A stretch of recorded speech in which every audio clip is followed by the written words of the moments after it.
My name is Isaiah, and at 33 years old, I have learned that silence is the most expensive luxury in the world. At this year's Thanksgiving dinner, my brother Trey introduced his new girlfriend to the family, and for some reason they all kept staring at me with pity in their eyes. When she finally asked what I do for work, my father Otis cut me off before I could even swallow my food. "Do not embarrass us, Isaiah," he snapped. "Just tell her you drive a truck and be done with it." The whole table erupted in laughter. Trey leaned back in his chair, swirling his expensive wine, and added, "Actually, maybe you should lie this time so you do not sound so pathetic compared to my new promotion." I just smiled and took a sip of my water. They had no idea that the promotion Trey was bragging about depended entirely on a contract with my company. And they certainly did not know that 5 minutes later, a single phone call from my assistant would turn their laughter into absolute terror. Before I continue this story, let me know where you are watching from in the comments below. Hit like and subscribe if you have ever been the black sheep of the family, only to realize you were actually the wolf. I run a company called Nexus Global Logistics.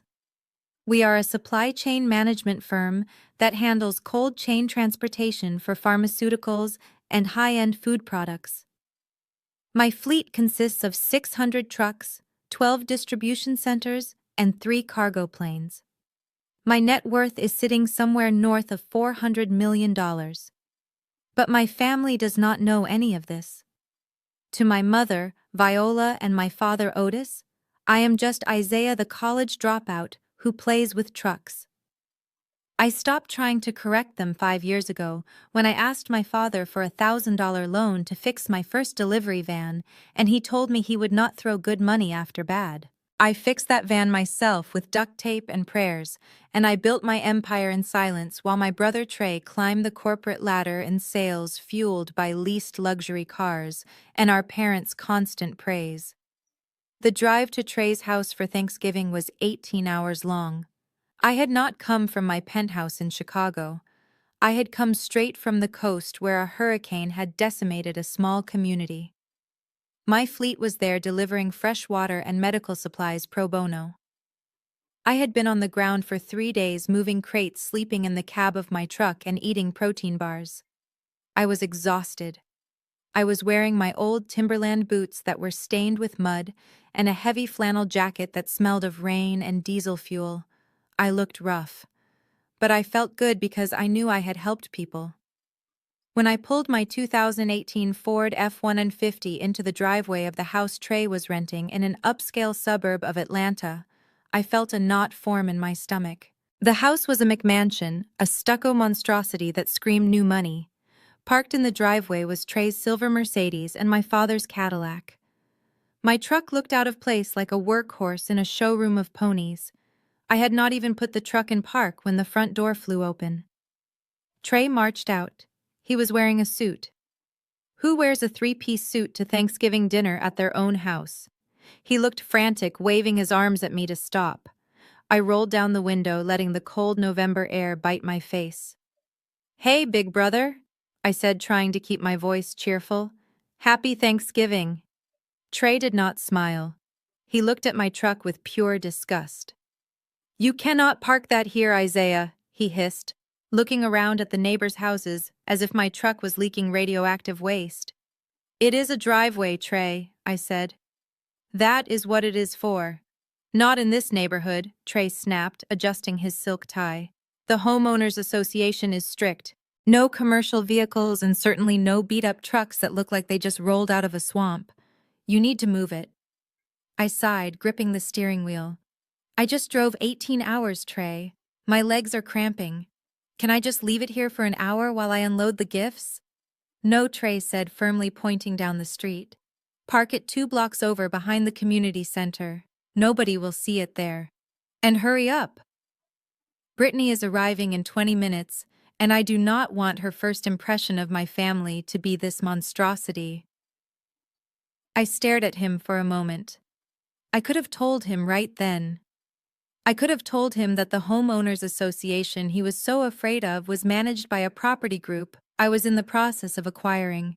I could have told him that my truck was dirty because I was saving lives while he was worried about curb appeal. But I didn't. I just nodded slowly.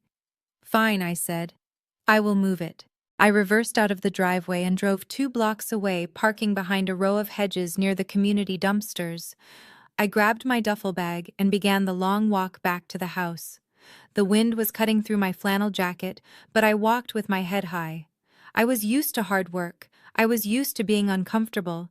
It was something Trey knew nothing about. When I finally reached the front door, I rang the bell. My mother, Viola, opened it. She was dressed in her Sunday best, pearls around her neck, hair perfectly coiffed. She looked me up and down, and her lip curled slightly. "Isaiah," she said, not moving to hug me. "You look tired. And is that mud on your boots?" I wiped my feet on the welcome mat aggressively. "Hello to you too, Mom." "Yes, it is mud. I was working." "On Thanksgiving," she sighed, shaking her head as she stepped aside to let me in. "Always chasing a dollar. If you had listened to your father and finished your degree, you could have a salary like Trey and get paid holidays. But come in, I suppose. Just try not to touch the walls. Trey is renting this place and we want to get the deposit back." I walked into the foyer. The house smelled of roasting turkey and expensive candles, but underneath it I could smell the distinct scent of pretension. My father, Otis, was sitting in the living room watching football on a massive television. He did not look up when I entered. "Hey, Dad," I said, dropping my bag by the door. "Hey," he grunted, eyes glued to the screen. "Keep that bag out of the walkway. Trey is expecting important guests." I walked into the kitchen to get a glass of water. Trey was there, tasting the gravy. He looked stressed. Sweat was beading on his forehead. "Everything okay?" I asked, leaning against the counter. "It is a big day," Isaiah, Trey said, stirring the pot frantically. "Not only is Brittany coming, but I have a huge deal closing on Monday. If this goes through, I make vice president. I need everything to be perfect today. So please just try to blend in. Don't tell any of your trucker stories. Don't talk about unions or gas prices. Just eat and smile." Before I could answer, my phone buzzed in my pocket. It was a distinctive ringtone I had set for urgent business. I pulled it out.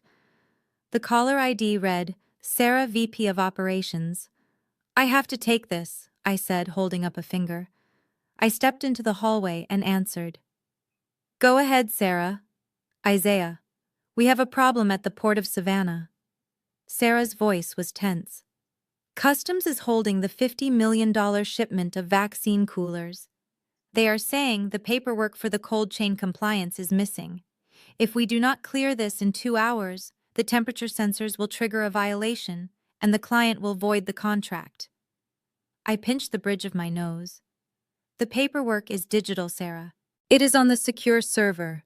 Tell the Port Authority to check the blockchain verify code I sent yesterday. If they give you pushback, tell them to call the senator. I donated to his campaign last month for this exact reason." "I will handle it, boss," Sarah said. "Sorry to bother you on the holiday." "No problem, fix it," I said and hung up. When I turned around, I saw my father standing in the doorway of the living room. He had been listening. He had a look of smug satisfaction on his face. "Trouble with the boss?" Otis asked with a smirk. "Let me guess. You were late with a delivery again. Or did you lose a package?" "Something like that," I said, slipping the phone back into my pocket. "You better be careful, Isaiah," Otis said, shaking his head. "Jobs for people with your skill set are getting harder to find. You don't want to end up unemployed and asking Trey for a loan. He has worked too hard to carry his deadbeat brother." I looked at my father. I looked at the man who had taught me to be honest and hard-working, but who now despised me because my work didn't come with a title he could brag about at church. "I won't ask Trey for a dime, Dad," I said quietly. "I promise you that." Just then the doorbell rang. The energy in the house shifted instantly. Trey ran out of the kitchen, wiping his hands on a towel. Mom patted her hair. Dad stood up and buttoned his blazer. "It is her," Trey whispered loudly. "Everyone act normal. And Isaiah, for the love of God, tuck your shirt in." I watched them scramble to impress a woman they had never met. I tucked my flannel shirt into my jeans and leaned against the wall.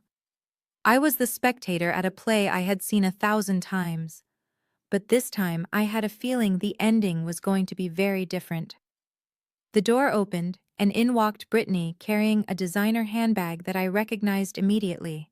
I recognized it not because I followed fashion, but because my company handled the logistics for the genuine brand. And looking at the stitching on the handle, I knew instantly that the bag on her arm was a fake, just like everything else in this house. The moment Brittany stepped through the door, the temperature in the room seemed to drop 10 degrees. She was undeniably striking with hair that was dyed a shade of blonde that cost more than my monthly rent used to be, and a white cashmere coat that looked pristine enough to suggest she had never walked a day in her life. But what caught my eye immediately was not her beauty or the way she clung to Trey's arm like a trophy. It was the bright orange handbag she swung carelessly onto the entryway table. To anyone else in that room, it was a Hermes Birkin, the holy grail of luxury accessories. A bag that costs upwards of $20,000 and requires a wait list of several years. My mother gasped audibly, her eyes widening with a mix of envy and admiration. My father nodded approvingly, seeing the bag as proof that his favorite son had finally landed a woman of high status. Trey beamed, puffing out his chest, as if he had personally stitched the leather himself. But I saw something different.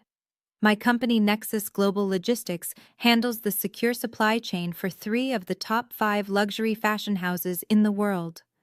I have spent hours in temperature-controlled warehouses inspecting shipments of genuine leather goods. I know the smell of authentic Togo leather. I know that the stitching on a real Birkin is done by hand, slightly angled and imperfectly perfect. I looked at the bag sitting on the table. The stitching was dead straight, machine-made. The gold hardware was a shade too yellow. It was a very good fake, probably a super fake that cost a few $100s. But to a man who moves millions of dollars of the real thing, it screamed counterfeit. I took a sip of my water and leaned back against the wall, deciding to keep my mouth shut. There was no point in ruining Trey's moment. Or so I thought. Brittany handed her coat to Trey and then turned her gaze toward me. Her eyes swept over my flannel shirt, my faded jeans, and my work boots. Her nose wrinkled slightly as if she had detected a foul odor. She looked at Trey and then back at me, her expression one of genuine confusion. "Babe, you did not tell me the help was still here," she said loud enough for the entire room to hear. The room went silent. My mother froze with a tray of appetizers in her hand. My father looked at the floor. But Trey did not correct her immediately. He let the insult hang in the air for a second too long, enjoying the power dynamic before he finally chuckled. "He is not the help," Brittany, Trey said, walking over to put his arm around her waist. "That is my brother Isaiah." Brittany's hand flew to her mouth in a gesture of mock surprise. "Oh my God, I am so sorry. I just assumed because of the attire." She gestured vaguely at my clothes. I looked down at my boots. They were clean, but they were clearly made for work, not for show. "It is fine," I said, keeping my voice level. "I just got off a long shift." Brittany tilted her head. "A shift? Oh, you work in delivery? Like Amazon or UPS? That is so noble. My packages are always late, so I know how busy you guys must be." Before I could correct her, Trey jumped in. He walked over to the minibar and poured himself a glass of whiskey, his movements exaggerated and theatrical. "No, babe, Isaiah does not drive for Amazon," Trey said, flashing a grin that was all teeth. "That would be too sophisticated. Isaiah drives a reefer truck. You know, cold storage. He hauls frozen chickens and fish sticks across the country." The room erupted in laughter. It was not a warm family laugh.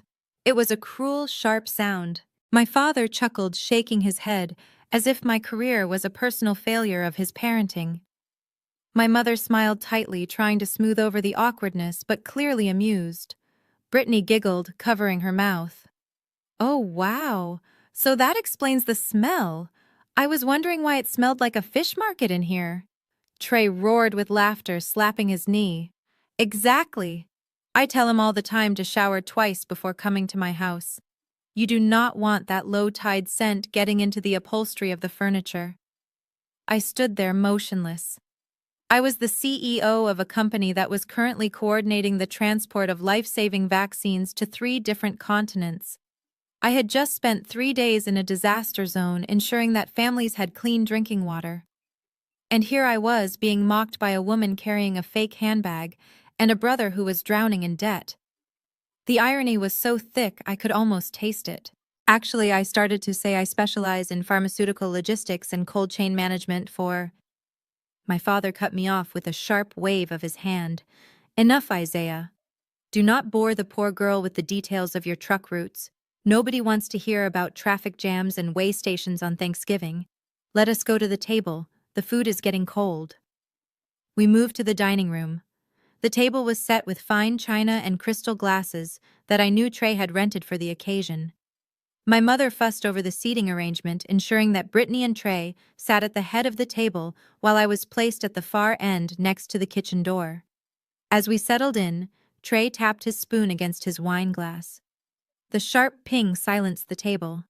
He stood up, buttoning his suit jacket and looking around with a self-satisfied smirk. I have a little announcement to make before we eat, Trey said. My mother clasped her hands together. Oh, Trey, is it what I think it is? Trey nodded. As you all know, I have been working as the sales director at MedTech Solutions for 2 years now. It has been a grind, but all that hard work is about to pay off. On Monday morning, I am meeting with the acquisition team for a massive logistics partner. If I close this deal, I am guaranteed a promotion to Vice President of Global Sales. My father slammed his hand on the table, beaming with pride. That is my boy. Vice President. Now that is a title. That is respect. Brittany looked up at Trey with adoration in her eyes. You are amazing, babe.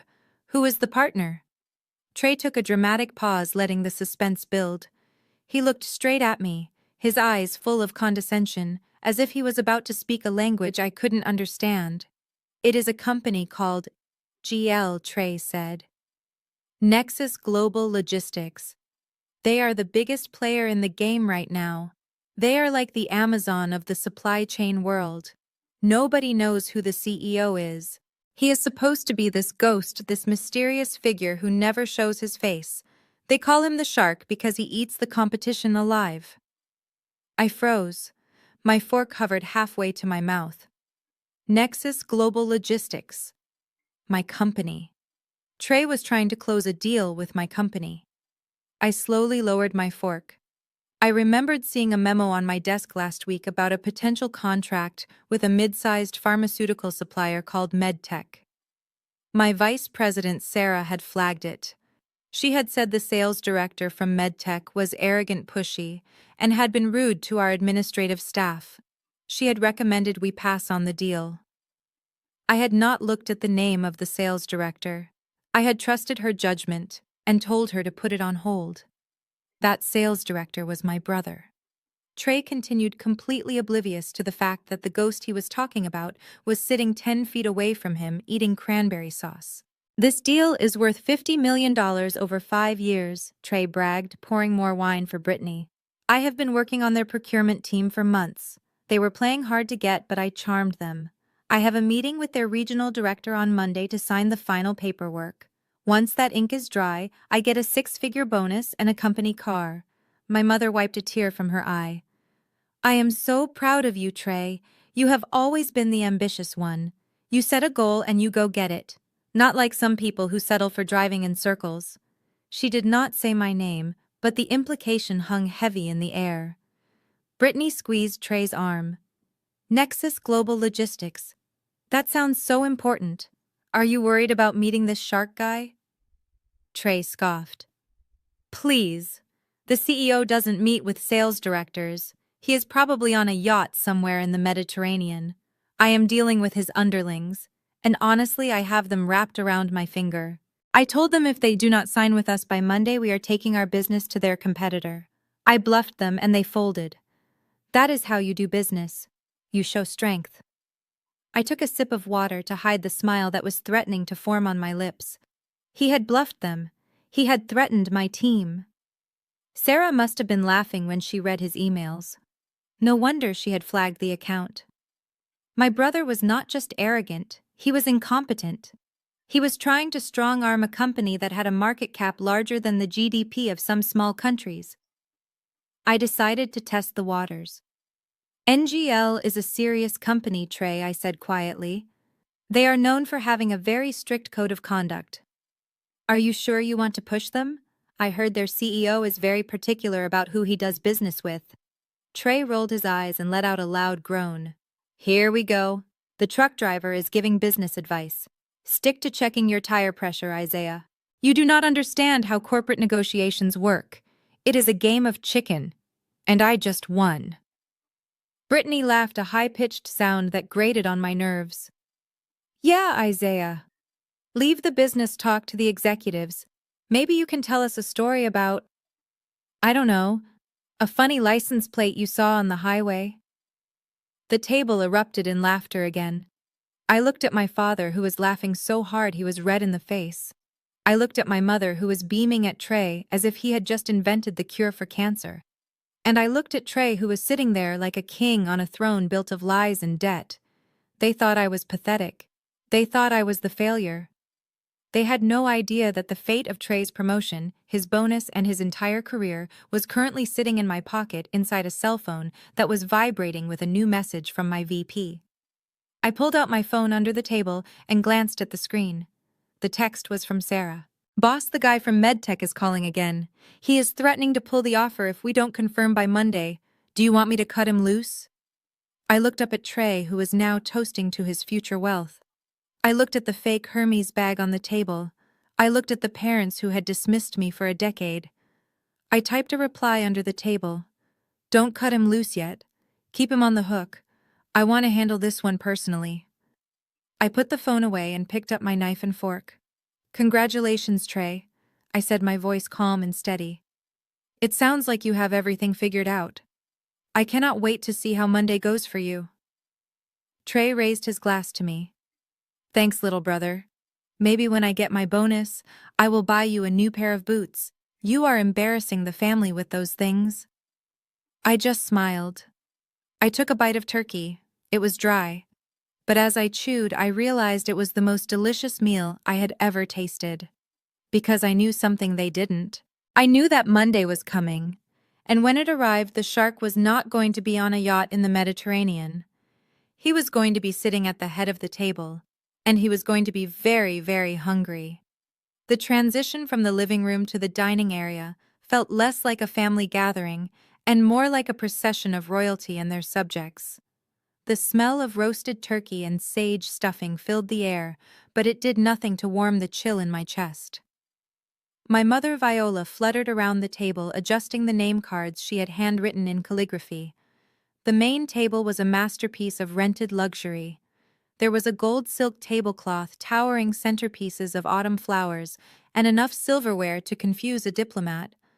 There were 6 chairs arranged around it. I did a quick head count. Mom, Dad, Trey, Brittany, and me. That was 5 people. There should have been plenty of room. I walked toward the empty chair on the left side of the table, the one furthest from the head where my father sat. I reached out to pull it back, ready to sit down and disappear into the background for the next hour. Stop right there, Isaiah, my mother said, her voice sharp and commanding. I froze, my hand still on the back of the velvet chair. What is it, Mom? That seat is not for you, she said, bustling over with a napkin in her hand. That seat is for Prince. I looked at her blankly. Prince? Who is Prince? Brittany stepped forward, holding a small white poodle that looked like a cotton ball with eyes. This is Prince, she cooed, nuzzling her nose against the dog's fur. He has terrible separation anxiety, Isaiah. If I put him in the other room, he will cry the entire time and ruin the ambiance. He needs to sit right next to Mommy. I looked from the dog to my mother, expecting her to object. My mother was a woman who used to scream if we walked on the carpet with shoes on. The idea of a dog sitting at a formal dining table eating off fine china was something that would have given the old Viola a stroke. But this was the new Viola, the one desperate to please her son's wealthy girlfriend. "Of course he does," my mother said, smiling at the dog. "We cannot have the poor baby crying. Isaiah, be a dear and move your setting." I looked around the table. There were no other chairs. "Move it where, Mom?" My mother pointed a manicured finger toward the corner of the room near the swinging door that led to the kitchen.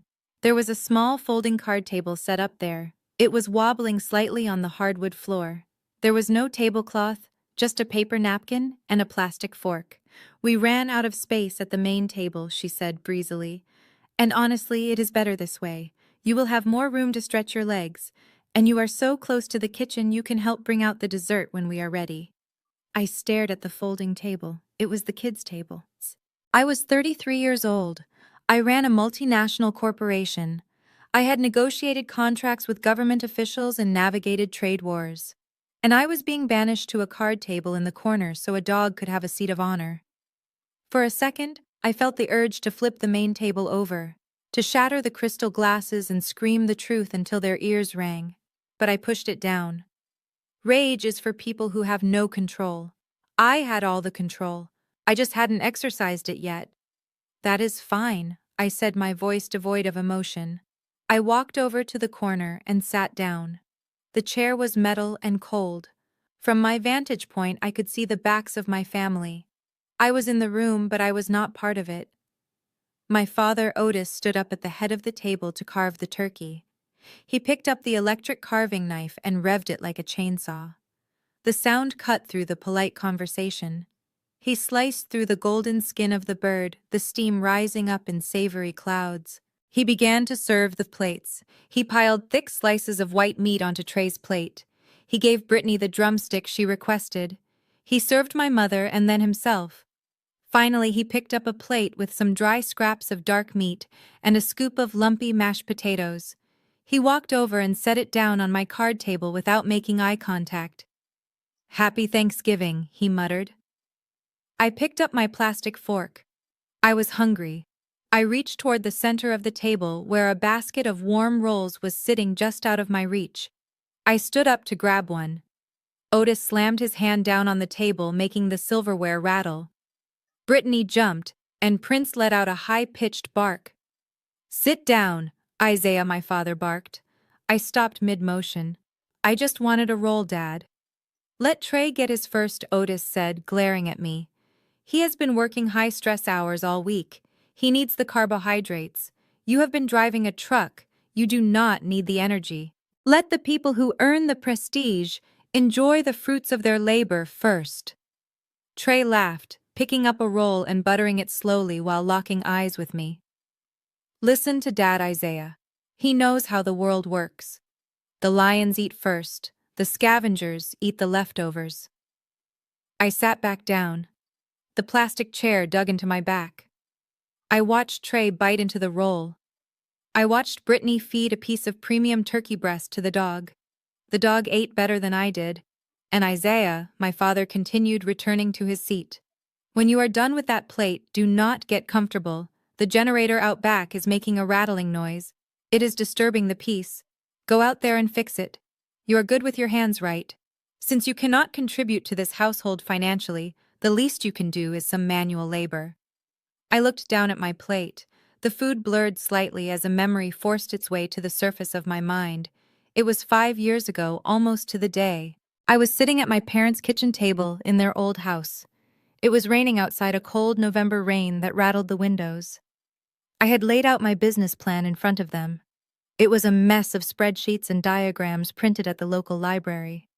I had explained my vision for a logistics company that used predictive analytics to optimize supply chains. I had poured my heart out. All I needed was $1,000, just $1,000 to buy a used server and register the LLC. I remembered the look on my father's face. It was the same look he had now. Disappointment. "We do not have money to throw away on your fantasies, Isaiah," he had said, closing the folder and pushing it back to me. "Trey needs tuition money for his MBA. That is an investment. Giving you money to play truck driver is just charity. Go get a real job at the factory. They are hiring. I had walked out into the rain that night with nothing. No money, no support, no coat. I had cried in my car for an hour. And then I had wiped my face and sworn an oath. I swore that I would never ask them for anything ever again. I swore that I would build something so big they would not be able to comprehend it. I mortgaged my small house. I slept in my car. I ate canned beans for 2 years. And I built Nexus Global Logistics from the ground up. I looked up from my plastic plate in the corner. I looked at my mother who was fawning over Trey. She did not know that the nursing home where her mother, my grandmother, lived was costing $8,000 a month. She thought the state was paying for it. She did not know that I was the one writing that check every single month. I paid for the private room. I paid for the extra physical therapy. I paid for the premium meal plan. I did it anonymously. I told the nursing home director that if she ever revealed my name, I would pull the funding. I did it because Grandma was the only one who had ever believed in me. And I did it because I wanted the satisfaction of knowing that while my parents mocked me for being poor, I was silently carrying the financial burden of the family on my back. I watched Trey wipe grease from his chin with a linen napkin. He looked soft. He looked weak. He was a man who had never known hunger. He was a man who thought power came from a job title and a leased car. I picked up my plastic fork and took a bite of the dry turkey. It tasted like ash, but I chewed it slowly. "I will check the generator, Dad," I said, my voice calm. "I would be happy to fix it for you." My father nodded, satisfied that he had put me in my place. "Good. At least you are useful for something." I ate in silence, listening to them talk about vacations I wasn't invited to and investments they didn't understand. They thought they had banished me to the kids' table. They didn't realize that from this corner I could see the entire board. And I was about to checkmate them all. The silence that followed the main course was not peaceful. It was the heavy, expectant silence of an audience waiting for the main act to begin. Trey wiped the corner of his mouth with a linen napkin and pushed his chair back. The floorboards creaked under the weight of his ego. He reached into the inside pocket of his suit jacket and pulled out a shimmering gold envelope. He held it up to the light, letting the chandelier reflect off the metallic paper. "This is a little something I have been working on for a while," Trey announced, his voice booming with false modesty. "I know how hard you both have worked over the years. Mom, you are always complaining about your arthritis in the winter, and Dad, you have not had a real vacation since I graduated high school." He slid the envelope across the table toward my mother. "Go ahead. Open it." My mother's hands trembled as she picked it up. She tore the seal and pulled out a glossy brochure. Her eyes scanned the paper, and then she let out a scream that sounded more like a teenager at a concert than a 60-year-old woman. "Oh my God, Otis, look. It is the Bahamas." My father grabbed the brochure, his eyes widening. "An all-inclusive resort," he read out loud. "2 weeks. Ocean view suite, first-class airfare." Trey leaned back, crossing his arms over his chest. "Nothing but the best for the people who raised me. I put the deposit down yesterday. You leave in January, right after the holiday rush."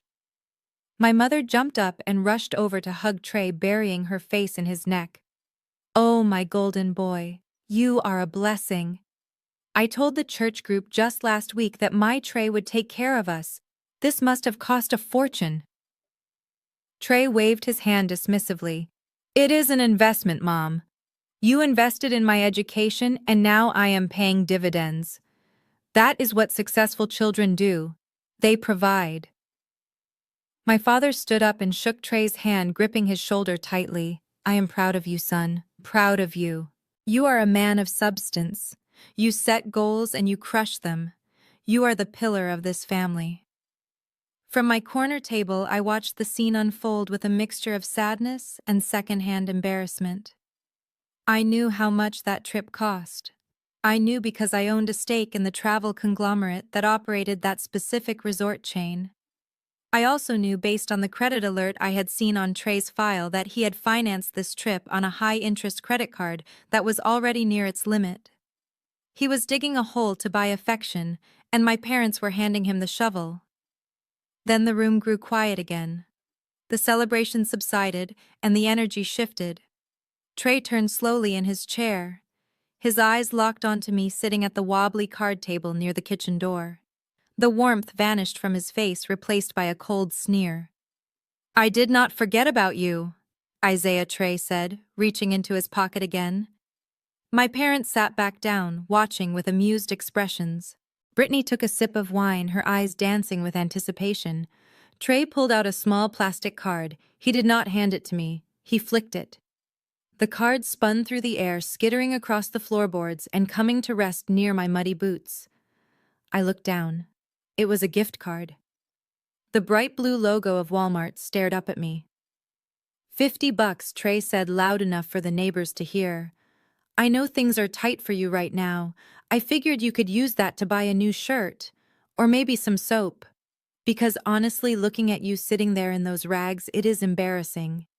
You look like a beggar, Isaiah." The room erupted in laughter again.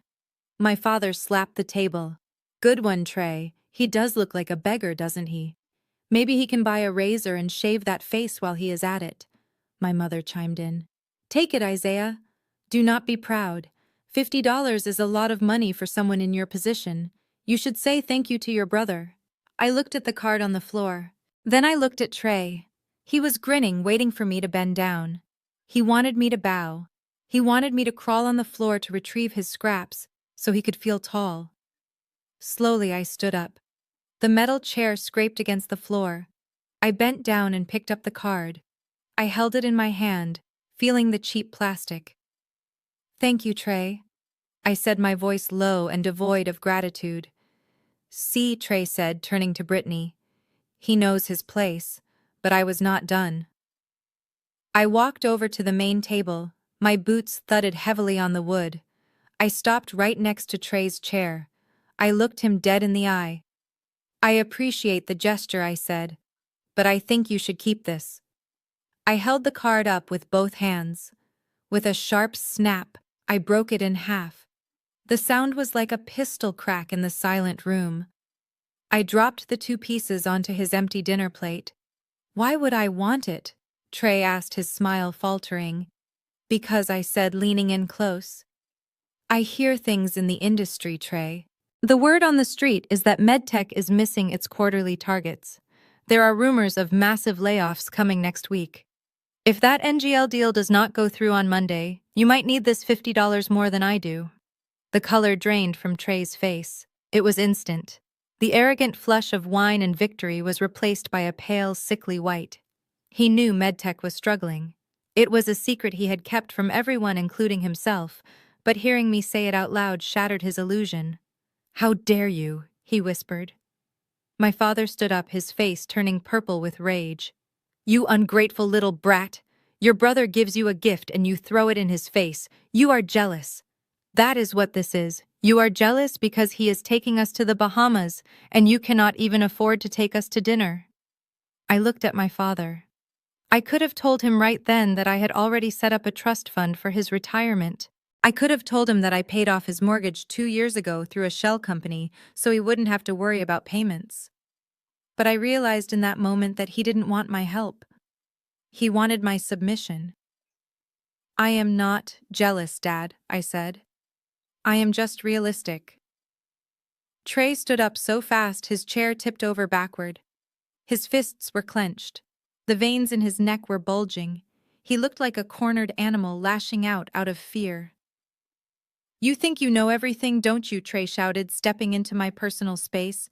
"You are a loser, Isaiah. You are a truck-driving nobody. I am a director. I make more in a month than you make in a year. Get out of my face before I put you down." He raised his fist, drawing it back to strike me. My mother screamed. My father did not move. I did not flinch. I stood my ground, waiting. I had been in fights on loading docks that would make Trey wet his pants. I was not afraid of a sales director in a polyester blend suit, but the punch never came. "No, Trey, stop!" Brittany shrieked.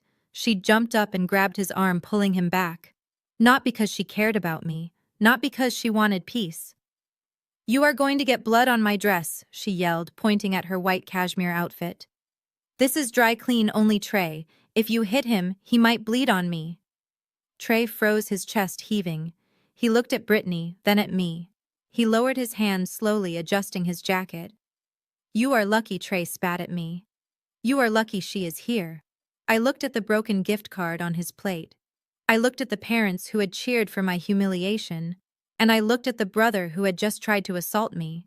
"I am not the one who needs luck, Trey," I said quietly. "You have until Monday. Enjoy your weekend." I turned around and walked toward the front door. The silence in the room was deafening. They were confused, they were angry. But for the first time all night, they were also afraid. Because deep down in the pit of their stomachs, they realized that the beggar in the flannel shirt knew something they didn't.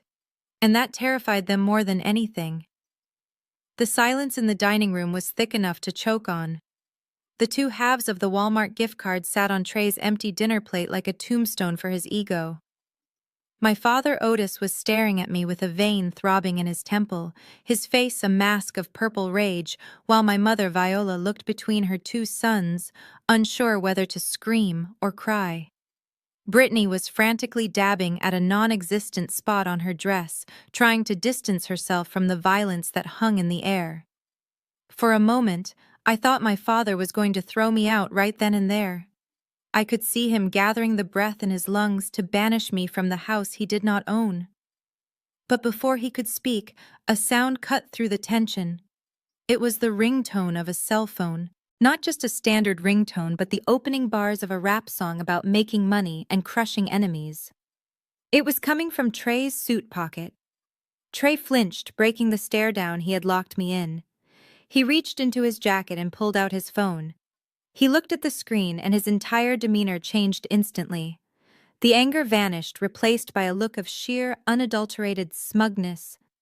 He held the phone up so we could all see the screen. "It is Richard Sterling," Trey announced, his voice dropping to a reverent whisper. "The CEO of MedTech. He is calling me on Thanksgiving." My mother gasped, clapping her hands together. "On a holiday? Oh, Trey, that means you are practically family to him. He must be calling to confirm the promotion early." My father sat back in his chair, his anger forgotten, replaced by pride. "Answer it, son. Do not keep the man waiting. This is what success sounds like, Isaiah. Take notes." Trey cleared his throat, adjusting his tie as if the person on the other end could see him. He looked at me with a smirk that said, "I have won." Then he did exactly what I hoped he would do. He tapped the green icon, and then he tapped the speaker button. He placed the phone in the center of the table, right next to the crystal gravy boat. "Richard Trey," said, his voice booming with confidence. "Happy Thanksgiving, sir. To what do I owe the pleasure of this call?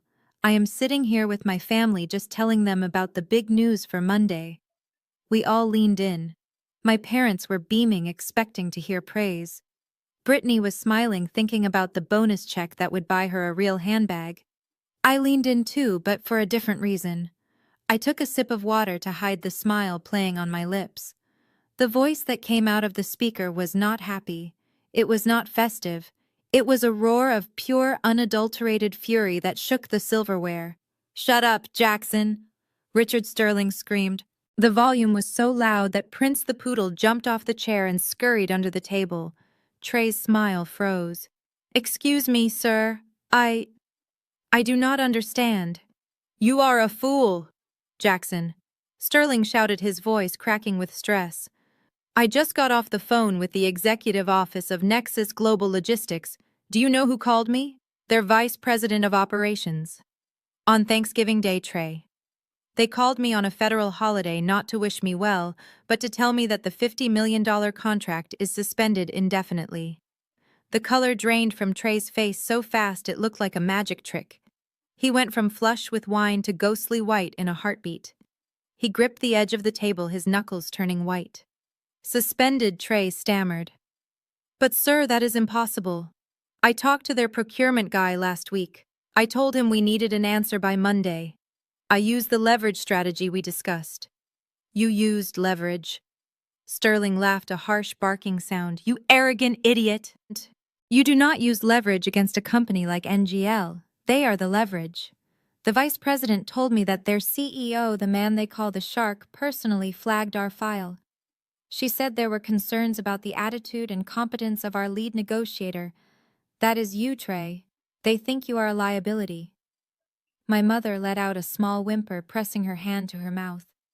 My father looked confused, his mouth hanging open as he stared at the phone as if it had betrayed him.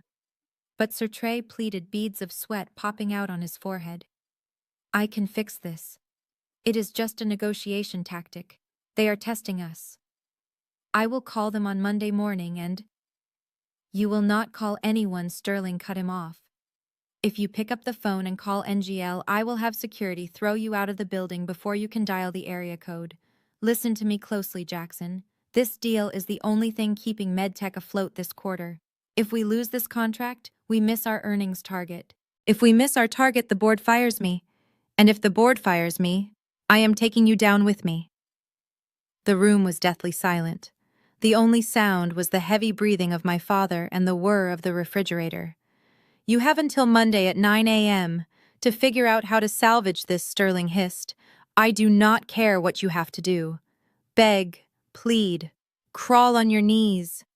But if that contract is not signed by noon on Monday, do not bother coming into the office. You are fired. And Jackson, if I go down, I will make sure you never work in this industry again. Do you hear me? Yes, sir. Trey whispered, his voice barely audible. I hear you.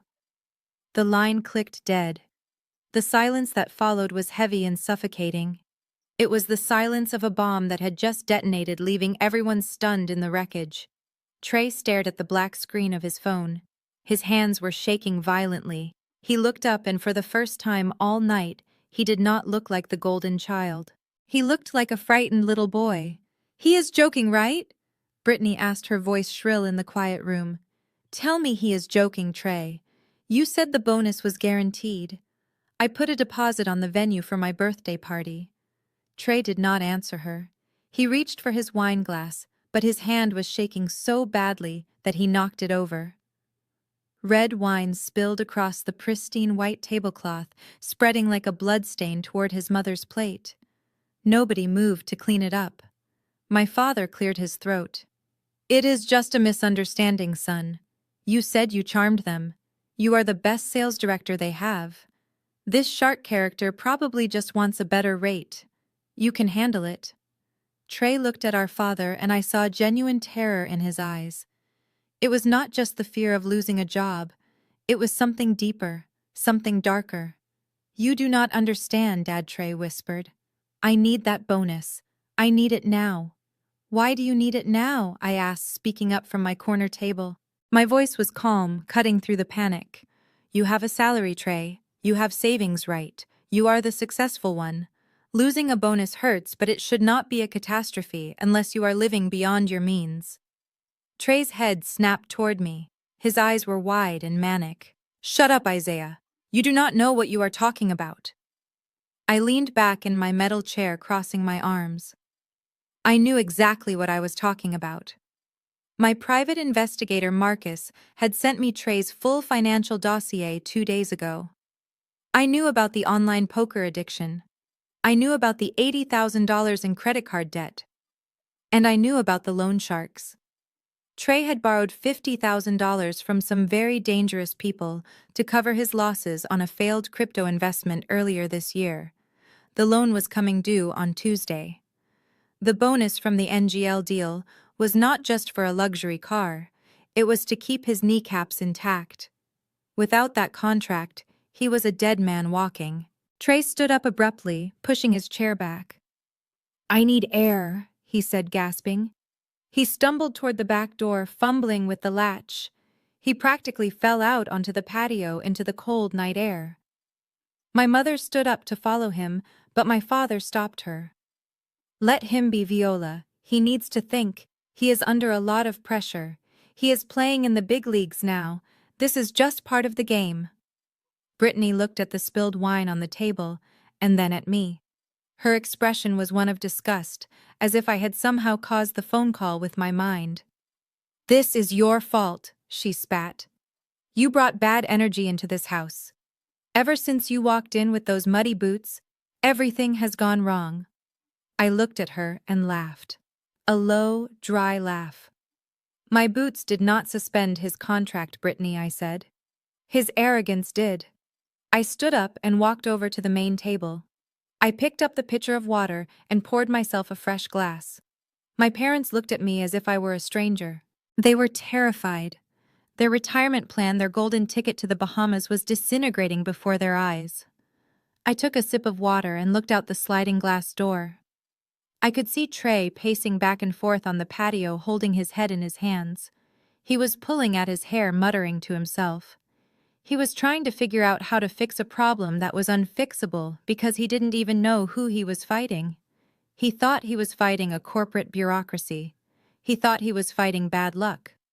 He had no idea that the man holding the pen, the man who had just crushed his world with a single text message to a vice president, was standing 10 feet away, wearing a flannel shirt and watching him with cold, indifferent eyes. My phone buzzed in my pocket again. I pulled it out. It was Sarah. "Update: the MedTech CEO just called back. He is begging for a meeting on Monday. He says he will fire the sales director immediately if it helps." "What is your move, boss?" I looked at Trey outside, shivering in his suit. I looked at my father, who was staring at the wine stain on the tablecloth, looking old and defeated. I typed a reply. "Tell him the meeting is on, but I want the sales director there. I want him to look me in the eye when I sign the papers, or when I shred them." I put the phone back in my pocket. The appetizer was over. The main course had been served, but dessert was going to be the sweetest part of all. I sat back down at my card table and picked up my plastic fork. "Pass the potatoes, please," I said into the silence. I suddenly have quite an appetite. The sliding glass door rattled as Trey stumbled back into the dining room. The cold night air clung to his suit, and his face was a mask of sheer panic. The arrogance that had defined him for the last 3 hours had evaporated, leaving behind a trembling child who looked like he was about to be sick. My mother Viola was on him in an instant. She rushed over, avoiding the puddle of spilled wine, and wrapped her arms around his shoulders. "Oh, my poor baby," she cooed, guiding him back to his chair as if he were a wounded soldier returning from war. "Sit down, Trey. Breathe. It is going to be okay. Mama is here." Trey collapsed into the chair, his head in his hands. "I am dead, Mom," he whispered, his voice shaking. $50 million. If I lose this contract, Sterling is going to blacklist me. I will lose the bonus. I will lose the car. I will lose everything." My father Otis stood over him, his face set in a grim line of denial. He refused to accept what we had just heard. In his mind, Trey was the golden boy, and golden boys did not fail. The world must be wrong. The system must be broken. But his son could not be at fault. "Now you listen to me, son," Otis said, his voice booming with forced confidence. "This is just a misunderstanding. Corporations make mistakes all the time. Someone probably filed the wrong paperwork or entered the wrong code in the computer. There is no way they would suspend a contract because of attitude. You are the best sales director MedTech has ever seen. You are charming. You are persuasive. You are a winner." Trey looked up, his eyes red-rimmed and desperate. "But Sterling said the CEO flagged it personally, Dad. He said, 'The shark thinks I am a liability.'" Otis waved his hand dismissively. "This shark character probably does not even know who you are. He is listening to some jealous middle manager who wants to sabotage you. You call them on Monday morning and you demand a meeting. You walk in there and you show them who Trey Jackson is. You demand respect." I sat in my corner at the card table watching this delusion unfold. It was fascinating in a tragic sort of way. My father was advising Trey to do the exact thing that had gotten him into this mess. He was telling him to double down on the arrogance. He was telling him to demand respect instead of earning it. They still did not get it. They thought business was about bluster and intimidation. They did not understand that at the level I operated, at business was about relationships and integrity. I cleared my throat. The sound was soft, but in the hysterical room, it cut through the noise. Actually, Dad, I said, keeping my voice neutral, I do not think demanding anything is the right move here. 3 heads snapped toward me. The look of disdain on their faces was identical. It was as if the furniture had started talking. I leaned forward slightly, resting my elbows on the flimsy card table. NGL is a logistics company, I continued. I know a little bit about that industry. Companies like that operate on precision and trust. If they flag the contract because of attitude, it means they felt disrespected. They do not care how good your product is if they do not like the person selling it. Trey narrowed his eyes. What are you talking about, Isaiah? I am saying that maybe there was a moment where you pushed too hard, I said. Maybe you treated a receptionist poorly. Maybe you were late to a meeting. Maybe you made a joke that did not land. NGL has a very specific corporate culture.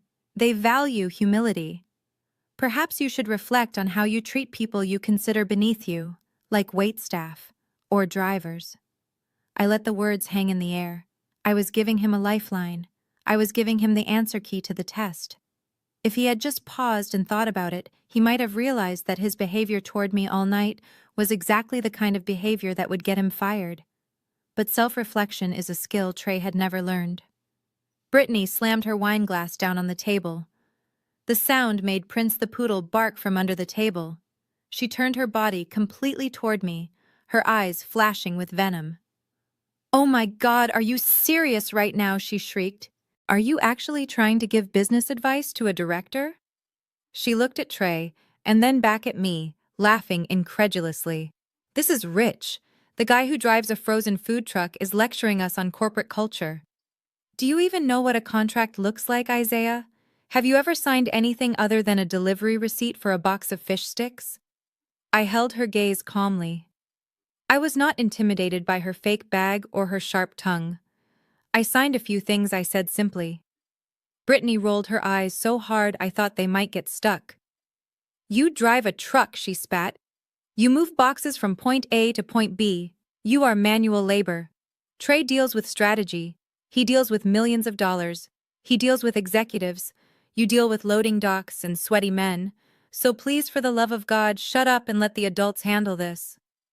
My father nodded in agreement. "She is right, Isaiah. You are out of your depth. You do not understand high-stakes negotiation. Stick to what you know. Go check that generator like I asked you. You are just adding noise to a crisis." Trey let out a long sigh, rubbing his temples. "He is just jealous, Dad. He sees me struggling and he wants to kick me while I am down. He wants me to fail so he does not feel so bad about his own mediocre life." I looked at them. I looked at the 3 of them united in their ignorance. They were drowning, and I had just thrown them a life preserver, but they were too busy mocking the material of the rope to grab it. "Fine," I said, leaning back in my metal chair. "Do it your way. Demand respect. See how far that gets you with the shark." Just then my phone buzzed in my pocket again. It was a long, sustained vibration indicating a high-priority message. I slipped it out of my pocket, keeping it below the table line. The screen lit up with a text from Sarah. "Boss, Richard Sterling is panicking. He has called the main switchboard 6 times in the last 10 minutes. He is begging for a meeting with you on Monday morning. He says he will fly anywhere. He says he will do anything to save the contract. He sounds desperate. How do you want to proceed?" I looked at Trey. He was now huddled with my parents, listening to my father draft a script for what he should say on Monday. They were plotting a war they had already lost. I looked at the text message again. I could end it right now. I could text Sarah to cancel the contract permanently. I could text her to tell Sterling that his sales director was a fraud. I could destroy Trey's career before the pumpkin pie was served. But that was too easy. That was too quick. I wanted them to sweat. I wanted them to walk into that meeting on Monday morning thinking they still had a chance.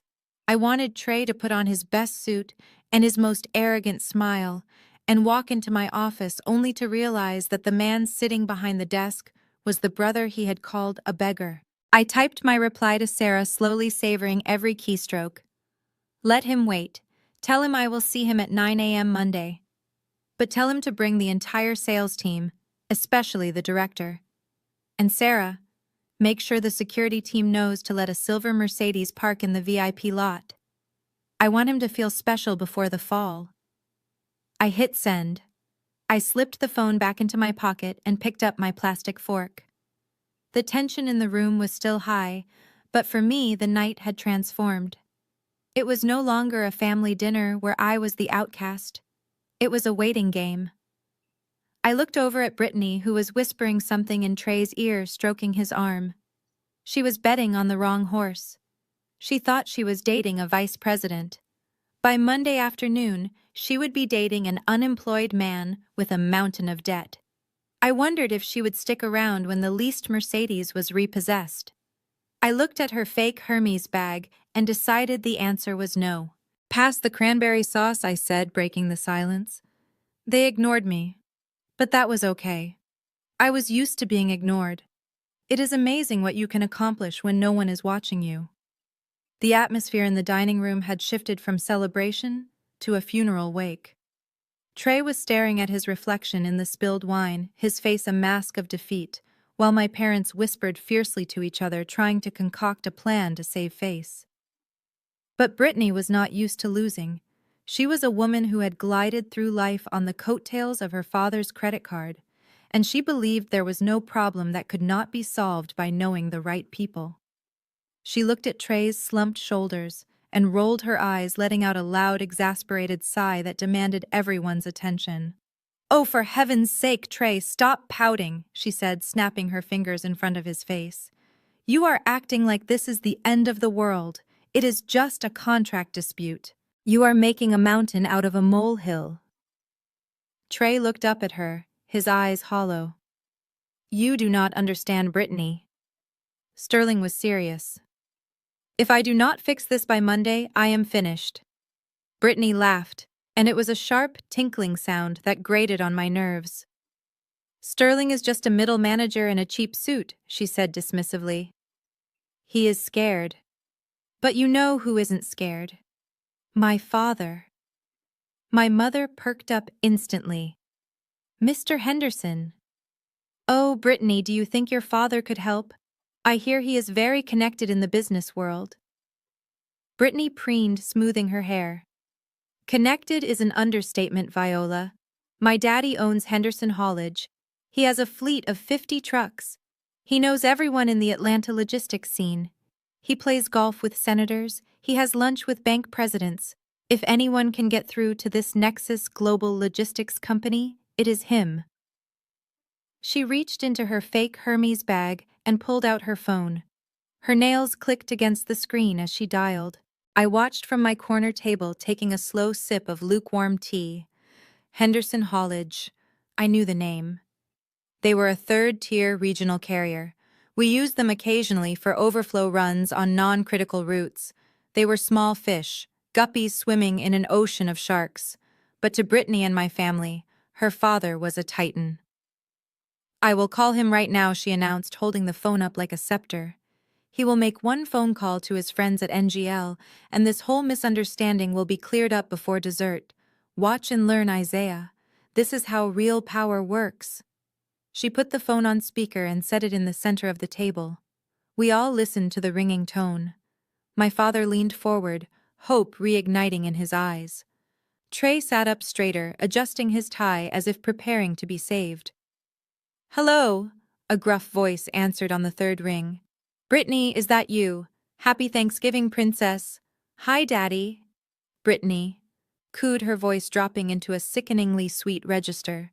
"Happy Thanksgiving. I am so sorry to bother you during the game, but we have a tiny little emergency here at Trey's house." "What is wrong?" her father asked, his voice tightening. "Is it the car? Did Trey crash the Mercedes?" "No, nothing like that." Brittany laughed. "It is a work thing. Trey is having a little trouble with a contract at MedTech.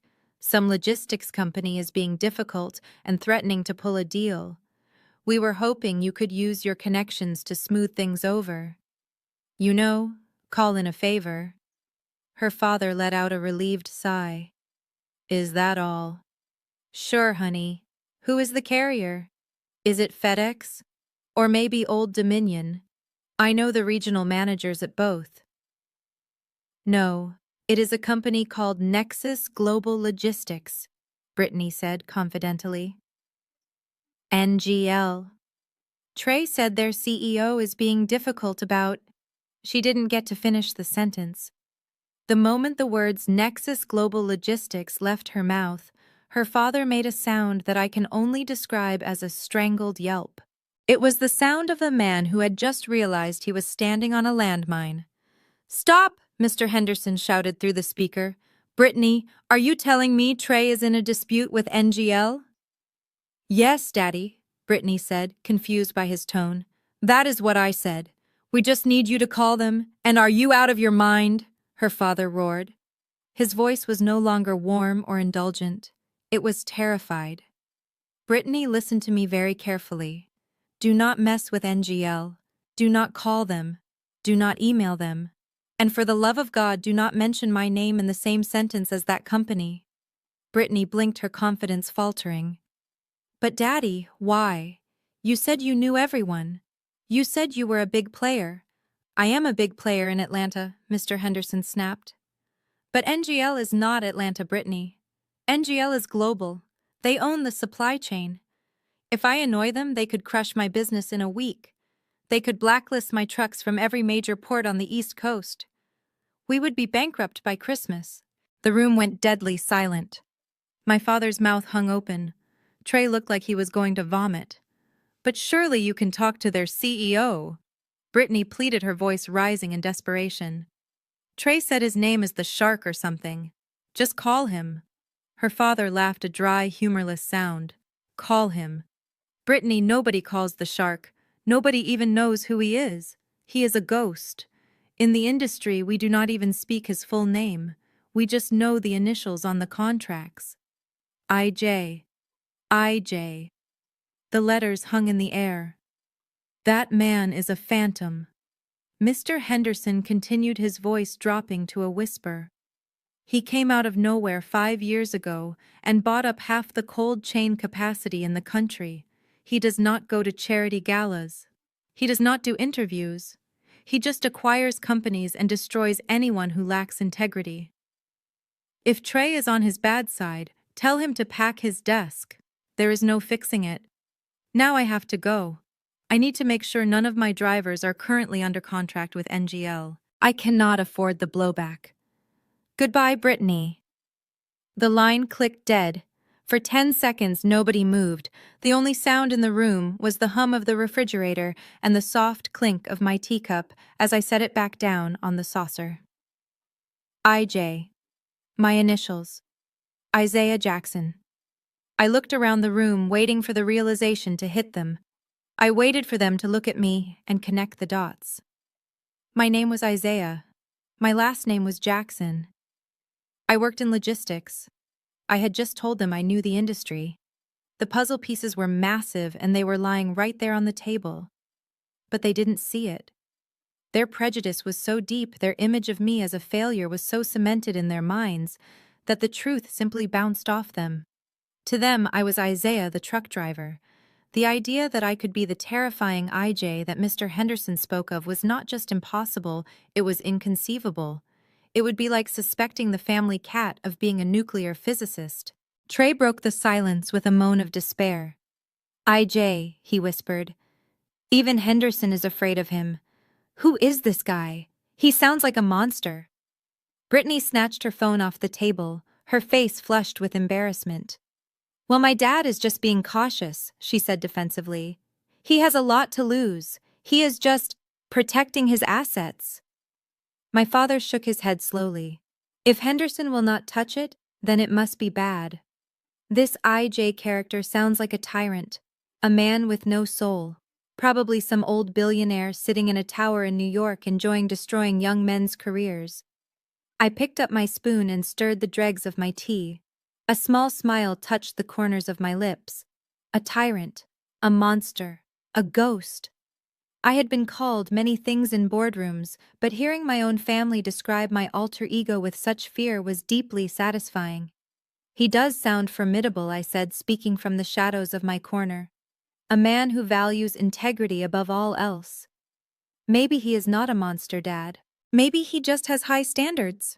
Brittany whipped around to face me, needing a target for her humiliation. "Oh, shut up, Isaiah. What would you know about standards? You heard my dad. This is a global mogul. You probably do not even know what those words mean. And do not sit there looking smug. Just because my dad cannot fix it does not mean Trey is finished." "I am finished," Trey whispered, staring at his hands. "Sterling gave me a deadline. Monday morning. If I do not have a meeting set up, I am fired. And now we know nobody can get to this guy." I looked at my watch. It was getting late. The charade had gone on long enough, but I wasn't ready to end it. I wanted them to suffer through the weekend. I wanted them to feel the full weight of their helplessness. "Actually," I said, standing up and brushing crumbs from my flannel shirt, "I might know a guy." They all looked at me, not with hope, but with annoyance. "You know a guy," Brittany scoffed. "Who?"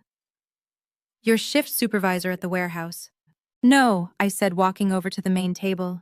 "I know someone who works in the executive office at NGL. I met him on a delivery route once." Trey looked up, his eyes narrowing. "You are lying.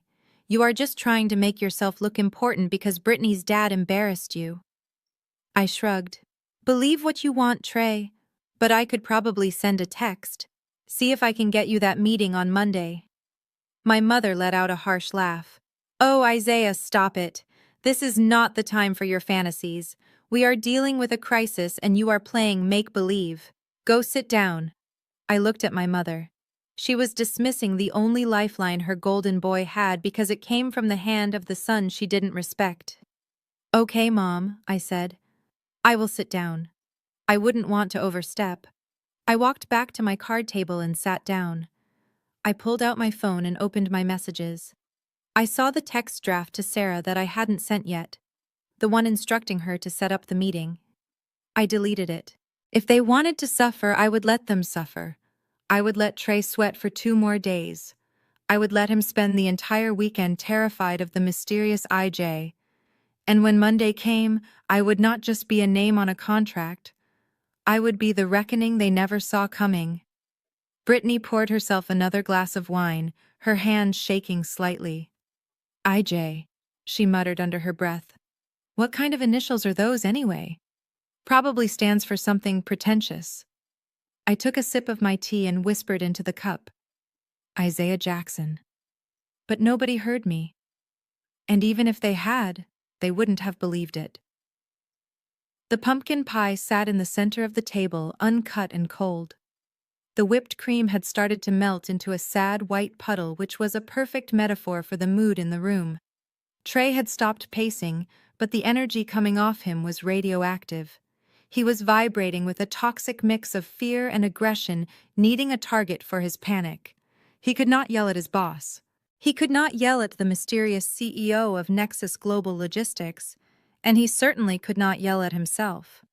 So his eyes landed on the only person in the room he felt superior to. Me. It started with a low growl from his throat. "It is you," he whispered. I looked up from my empty plate. "Excuse me." "It is you," Trey said louder this time, his voice cracking with hysteria. "Ever since you walked through that door, everything has gone to hell. You brought this bad energy in here, Isaiah. You and your muddy boots and your sad stories about driving trucks. You are a black cloud." Brittany nodded eagerly, grasping at the explanation. "He is right. The vibe was perfect before you got here. We were celebrating. We were happy. Then you walked in looking like a homeless person and suddenly, Trey loses his contract. That is not a coincidence. That is negative manifestation." I looked at them in disbelief. They were serious. They were actually blaming a corporate contract dispute on my choice of footwear. "You cannot be serious," I said calmly. "Trey, you lost the contract because you were arrogant. You treated the client like they were beneath you. Do not blame me for your lack of professionalism. Trey slammed his fist onto the table, making the silverware jump. Do not talk to me about professionalism, he screamed. You drive a truck, Isaiah. You do not know the first thing about the corporate world. You are a jinx. You have always been a jinx. Mom remembers. Tell him, Mom. Tell him how every time he comes around something breaks. My mother Viola looked down at her hands, twisting her napkin. She did not want to agree, but she did not want to upset her golden boy when he was in crisis. Well, she said softly, it is true that things are usually lighter when it is just us, Trey. Isaiah does have a tendency to bring a certain heaviness to the room. Maybe it is the struggle. Poverty does have a smell, Trey. The betrayal stung, but I did not show it. Poverty had a smell, she said. It was funny because the only thing I smelled in that room was desperation and cheap perfume. Trey seized on her words. See, Mom agrees. You are a curse, Isaiah. You are a walking disaster. I was about to become a vice president. I was about to be rich. And then you showed up and the universe decided to punish me for associating with a loser. He stood up and pointed a shaking finger at my face. You need to leave, right now. I cannot fix this while you are sitting there judging me with your self-righteous silence. Get out of my house. I looked at my father, Otis. He was the patriarch. He was the man who had taught me to shake hands firmly and look a man in the eye. I waited for him to tell Trey to sit down. I waited for him to defend his son. Otis slowly pushed his chair back and stood up. He adjusted his blazer and looked at me with cold, hard eyes. There was no love in them, only calculation. He had done the math. Trey was the investment. I was the sunk cost. You heard your brother Isaiah. My father said, his voice like gravel. I stared at him. You are kicking me out, Dad. On Thanksgiving.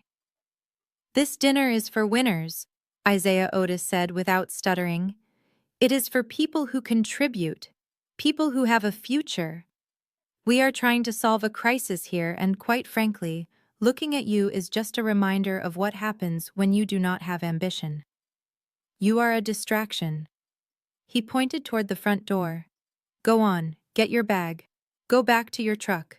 Go sleep in a rest stop or wherever it is you people sleep. When you get a real job, when you can come to this table wearing a suit and bringing good news, then you can come back. Until then, do not embarrass us anymore. The room was silent. Brittany smirked, taking a sip of her wine. Trey looked vindicated, his chest puffing out, as if he had just defeated a dragon instead of bullying his brother. My mother refused to meet my eyes. I slowly pushed my metal chair back. The sound of the legs scraping against the floor was loud and final. I stood up to my full height. I was taller than Trey. I was broader than my father. I had spent the last 5 years building things, while they spent their time pretending. I walked over to the corner and picked up my duffel bag. I slung it over my shoulder. I looked at the table one last time. I looked at the fake luxury, the rented crystal, and the hollow people. I brushed a speck of invisible dust from my flannel sleeve. Fine, I said, my voice steady and deep. I will leave. I would hate to ruin your winning streak. I turned to Trey. You have until Monday at 9 a.m. to fix your mess. Good luck with that. Then I turned to my father. And Dad, you said this table is for people who contribute. You might want to check who has been paying for Grandma's nursing home for the last 3 years, because it certainly wasn't Trey. My father frowned, confused.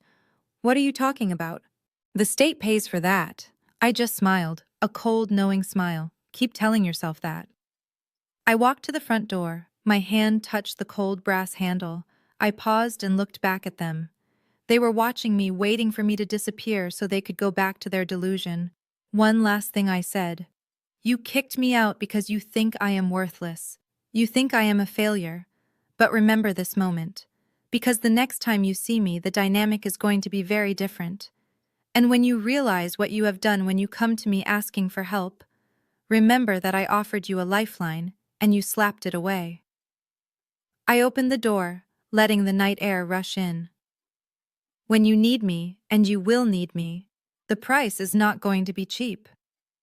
I stepped out onto the porch and pulled the door shut behind me. The latch clicked. It was the sound of a bridge burning. I walked down the driveway into the darkness toward the street where Trey had banished my truck. But I did not go to my truck. I stood on the curb and pulled out my phone. I dialed a number. "Bring the car around," I said. "I am done here." I stood there in the cold waiting. Inside, they were probably toasting to my departure. They were probably telling themselves that with the jinx gone, their luck would turn. They had no idea that the only luck they had left was walking away from them down the pavement, and Monday morning was coming like a freight train. I stepped off the porch and listened to the heavy thud of the front door closing behind me. The sound was final, like the closing of a vault. The November air was biting, cutting through my flannel shirt, but I did not zip up my jacket. I welcomed the cold. It felt clean. It felt real. Unlike the suffocating heat of that dining room, the cold air didn't pretend to be anything it wasn't. I walked down the driveway, my boots crunching on the gravel. I could feel their eyes burning into my back through the living room window. They were probably watching to make sure I actually left, to make sure the stain on their perfect Thanksgiving was finally removed. I reached the end of the driveway where the manicured lawn met the street. I was supposed to turn left, walk 2 blocks to the dumpster behind the community center, and retrieve my old truck. That was the script they had written for me. The failure walks away into the dark while the winners finish their wine. But I didn't turn left. I stood right there at the curb directly in front of the house and waited. I checked my watch. My driver was always punctual. Suddenly, the darkness of the suburban street was shattered by blinding white light. Twin beams of high-intensity LED headlights cut through the gloom, illuminating the oak trees and the perfectly trimmed hedges. A low hum, powerful and smooth, vibrated in the air. It wasn't the rattle of a delivery truck. It was the purr of a 12-cylinder engine designed for heads of state. A limousine pulled up to the curb. It was not just a rental limo for prom night. It was a stretched Mercedes Maybach, armored and jet black with tinted windows so dark they looked like oil. Flags were mounted on the front fenders, not national flags, but the corporate pennants of Nexus Global Logistics. It glided to a stop right where Trey had forbidden me to park, its massive frame dominating the entire front of the house. Behind me, I heard the front door fly open. The curiosity was too much for them. My family, who had just banished me, came spilling out onto the porch like moths drawn to a flame. Trey was in the lead, holding his wine glass. Brittany was right behind him, clutching her fake bag. My parents followed, squinting into the bright lights. "What is that?" Brittany gasped, her voice carrying over the lawn. "Is that a Maybach?" Trey's eyes went wide. The fear that had been consuming him vanished, replaced instantly by a surge of adrenaline and ego. He looked at the car, then at me standing near it, and his mind made a connection that was purely delusional but entirely consistent with his narcissism. "It is," Sterling Trey shouted, stumbling down the porch steps. "He sent a car. I knew it. I knew he wouldn't fire me. He sent a car to take me to a private meeting. This is how they do it in the big leagues." He ran past me, actually bumping my shoulder in his haste. He didn't even look at me. In his mind, I was invisible. I was just part of the scenery. He stopped right in front of the limousine, straightening his tie and smoothing his hair. He put on his best sales smile, the one he used to charm receptionists and weak managers. "Mom." Dad looked, Trey called back over his shoulder. "This is it. This is the VIP treatment. Get your cameras ready." The rear passenger door did not open. Instead, the front doors opened in unison. 2 men stepped out. They were not chauffeurs. They were dressed in bespoke charcoal suits that cost more than Trey's entire wardrobe. One was older, with silver hair and a face carved from granite. That was Marcus, my general counsel, and one of the most feared litigators in Washington. The other was younger, sharp-eyed, and holding a tablet. That was David, my chief operating officer. They looked serious. The air around them crackled with urgency. They ignored Trey completely and scanned the area, their eyes searching the shadows. Trey stepped forward, extending his hand. "Gentlemen," he boomed, his voice oozing charm. "You must be from NGL. I cannot tell you how much I appreciate the gesture. I assume Mr. Sterling arranged this transport. I am ready to go. My bags are inside, but we can... Marcus looked at Trey for the first time. He looked at the extended hand, then up at Trey's eager face. His expression was one of mild annoyance, like he had stepped in gum. He did not shake Trey's hand. He simply looked past him. "We are looking for Mr. Jackson," Marcus said, his voice deep and authoritative. "We have a code red situation involving the Federal Emergency Management Agency. We need a signature immediately for the airlift authorization." Trey laughed a nervous, excited sound. "Code red. I love it. You guys are intense." "Yes, I am Mr. Jackson. I am Trey Jackson. I am the one you are looking for. I am the lead on the medtech contract. I assume that is what this is about, the urgent signature for the deal." David, my COO, frowned. He looked down at his tablet, then back at Trey. He looked confused. "Medtech. We are not here for a pharmaceutical sales contract. We are here for the chairman. The White House is on hold." Trey blinked. The White House. Wow. Sterling really pulled out all the stops. "Okay, I get it. This is a test. You want to see if I can handle the pressure." "Yes, I am the chairman of the deal. I am ready to sign. Let's do this." Brittany ran down the steps, her heels clicking on the pavement. She hooked her arm through Trey's, beaming at the two executives. "And I am his partner. I will be accompanying him. I assume there is champagne in the back." My parents were standing on the lawn clutching each other. My mother was crying tears of joy. "I told you, Otis," she sobbed. "I told you he was special. Look at that car.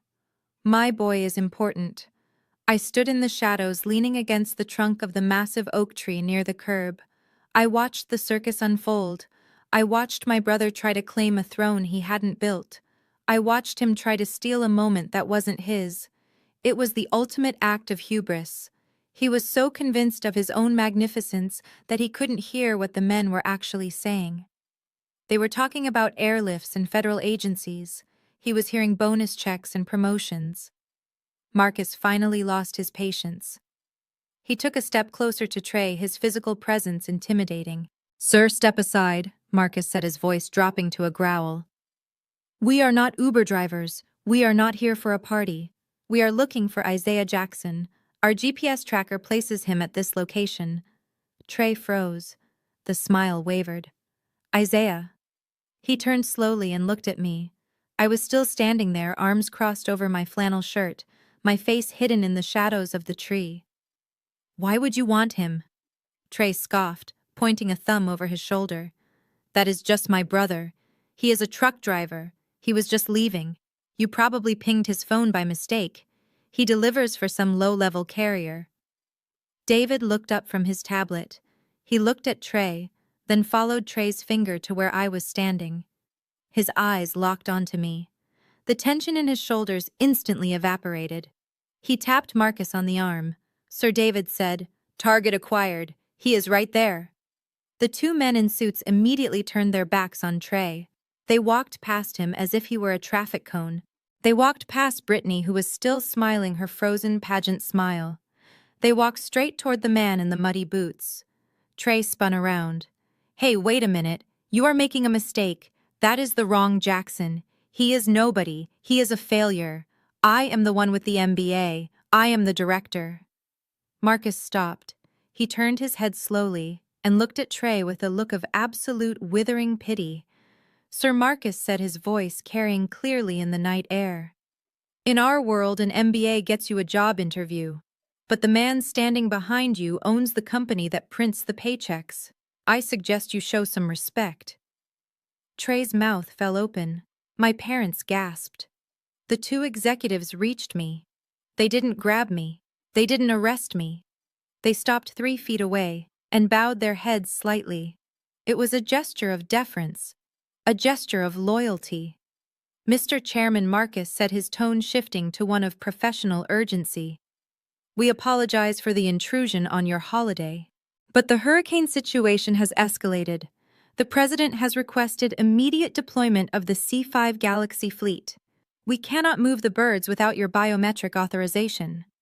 I stepped out of the shadows. The light from the headlights hit my face. I wasn't smiling anymore. I looked at Marcus, then at David. "Does the president have the logistics plan I drafted?" I asked, my voice changing. Gone was the soft-spoken brother.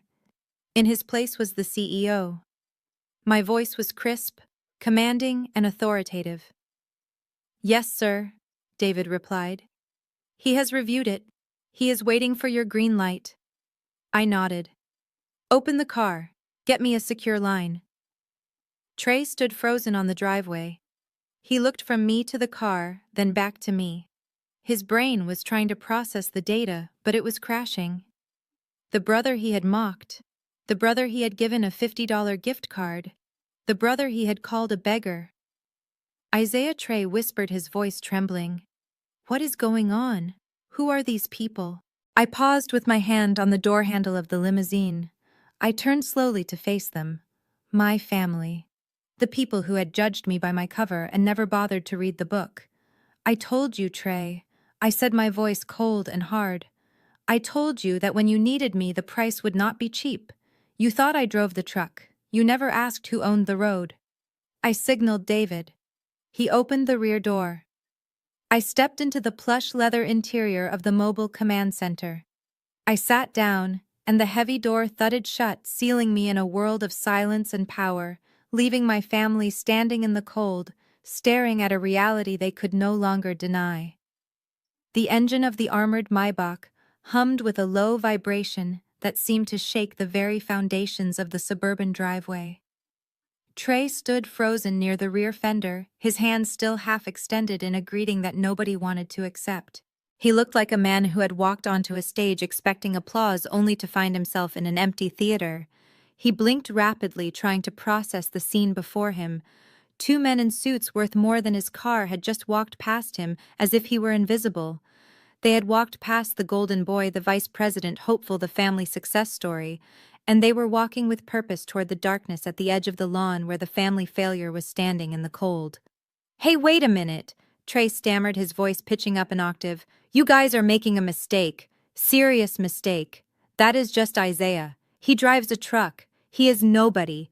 I am the one you want. I am the director." He took a step to follow them, reaching out to grab the arm of the older man, Marcus. It was a fatal error in judgment. Before Trey's fingers could even graze the fabric of the suit, Marcus stopped and turned. He did not raise his voice. He did not look angry. He looked at Trey with the kind of cold, professional detachment a surgeon uses before cutting out a tumor. "Do not touch me," Marcus said. His voice was not loud, but it carried a weight that froze Trey in his tracks. "And do not interrupt official company business. If you take one more step toward the chairman, I will have the security detail remove you from the premises. And I promise you, they will not be gentle." Trey recoiled as if he had been slapped. "Chairman?" The word hung in the cold night air like a cloud of vapor. He looked at our father, Otis, who was standing on the porch, his mouth slightly open, his eyes darting back and forth between the limousine and me. Chairman Otis whispered to himself, "Who is the chairman?" The two executives reached the spot where I was leaning against the rough bark of the oak tree. I had not moved. I had not waved. I simply watched them approach. David, the chief operating officer, stopped 3 feet in front of me. He stood at attention, his posture rigid, his face serious. He held a secure satellite phone in his hand, the screen glowing with an encrypted connection status. "Good evening, Mr. Jackson," David said. "We apologize for the dramatic entrance, sir, but the timeline has accelerated. The hurricane has shifted course, and FEMA has declared a state of emergency for the entire coastal region. The national stockpile of vaccines needs to be moved within the next 4 hours, or we risk losing the entire inventory to floodwaters." I looked at David. I saw the stress in his eyes. This was not a drill. This was $50 million of life-saving medicine on the line. "The White House is on line 1, Marcus added, stepping up beside him. "The Chief of Staff is asking for you personally. They need authorization to use our private airfield in Florida as a staging ground for the National Guard. They cannot land military transports without your signature on the liability waiver." I slowly peeled my back away from the tree. The time for hiding was over. The time for pretending to be the simple truck driver was done. I reached up and took off my old faded baseball cap. I ran a hand through my hair and straightened my spine. I seemed to grow 2 inches in that moment, shedding the slump of the beaten-down brother and assuming the stance of a man who commanded fleets. My family watched in stunned silence. They were witnessing a transformation they could not comprehend. It was like watching a stray cat turn into a lion right before their eyes. Brittany was standing on the bottom step of the porch holding a glass of red wine that she had carried outside in her excitement. She was staring at me, her eyes wide with a dawning horror. She looked at my muddy boots. Then she looked at the deferential way the executives were treating me. The pieces of the puzzle finally slammed together in her mind. IJ, she whispered. Isaiah Jackson. Her hand went limp. The crystal wine glass slipped from her fingers. It fell in slow motion, tumbling through the air until it hit the pristine white concrete of the driveway. It shattered with a loud, sharp crash, the red wine exploding outward like a gunshot wound, splashing onto the hem of her white cashmere coat and staining Trey's polished shoes. Nobody moved to clean it up. Nobody even looked at it. "Give me the phone," I said, my voice dropping into the deep, resonant tone I used in boardrooms. David handed me the satellite phone immediately. I held it to my ear. "This is Jackson," I said. There was a pause as the person on the other end spoke. I listened, my face impassive. "Yes, Mr. President. I understand the urgency," I said calmly.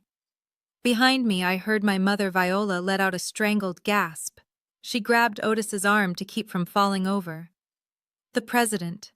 Her son, the truck driver, was talking to the President of the United States on a satellite phone in her driveway. "I am authorizing the use of the airfield effective immediately." I continued staring straight ahead into the darkness. "But I want to guarantee that my ground crews are given priority clearance for the vaccine transport. We have our own protocols for cold chain integrity, and I do not want military personnel messing with the temperature controls. Do we have an agreement?" I paused again, listening. "Good," I said. "I will have my general counsel send over the digital keys. Get those birds in the air. We will handle the logistics on the ground." "Thank you, sir." I handed the phone back to David. He took it and immediately began typing on his tablet, executing the commands I had just issued. Marcus stepped closer, holding out a tablet with a stylus. "We just need the biometric signature for the fleet activation, sir. And there is one more thing. The medtech contract dispute." I froze. I looked at Marcus, then I looked past him to where Trey was standing. Trey looked like a ghost. His face was pale, his eyes were glassy. He was trembling violently, not from the cold, but from the sheer terror of realization. He had heard every word. He had heard me command the movement of armies and medicine. He had heard me negotiate with the White House. And now he heard the name of his own company. "What about MedTech?" I asked, keeping my eyes locked on my brother. Marcus glanced at Trey with disdain. "Richard Sterling is on line 2 holding for you. He says he is willing to terminate his sales director immediately if it means saving the deal. He is asking if you want to deliver the news personally or if you want us to handle the termination paperwork." The silence on the driveway was absolute. Even the crickets seemed to stop chirping. Trey took a stumbling step forward, his hands raised in a pathetic gesture of surrender. "Isaiah," he choked out. "Please." I looked at him. I looked at the man who had mocked me for 5 years. I looked at the man who had thrown a $50 gift card at my feet an hour ago. I looked at the man who had tried to kick me out of his house because I didn't fit his image of success. I took the tablet from Marcus. I looked at the digital document. It was the authorization to suspend all business with MedTech Solutions. I signed my name. It was a fluid, practiced motion. "Isaiah Jackson." I handed the tablet back to Marcus. "Tell Sterling I will handle it," I said. "Tell him the meeting is still on for Monday at 9 a.m. I want to look him in the eye when I reshape his company." "Yes, Mr. Chairman," Marcus said. I turned to David. "Open the door. We have work to do." David opened the rear door of the limousine wide. The interior light spilled out, revealing cream leather seats, a fully stocked bar, and banks of monitors glowing with maps and data. It was a mobile war room. I stepped toward the car. But before I got in, I stopped. I turned back one last time to look at my family. My father, Otis, looked old. The arrogance had drained out of him, leaving a confused elderly man who realized he had bet on the wrong horse. My mother was weeping silently, her hand over her mouth. Brittany was staring at the wine stain on her coat, realizing that her fake Hermes bag was now the least of her problems. And Trey. Trey was on his knees. He had literally fallen to his knees on the gravel. He was looking up at me with the eyes of a man who sees the executioner raising the axe. "Isaiah, wait!" he pleaded, his voice a broken whisper. "I didn't know. How could I know? You never told us." I looked down at him. The muddy boots he had despised were now standing inches from his face. "I told you every day, Trey," I said softly. "I told you with my hard work. I told you with my silence. I told you by showing up. You just never learned how to listen to anything that didn't sound like money." I got into the car. David closed the heavy door with a solid thud that shut out the cold, the wind, and the family that had never known me. As the limousine pulled away, gliding smoothly down the street, I did not look back.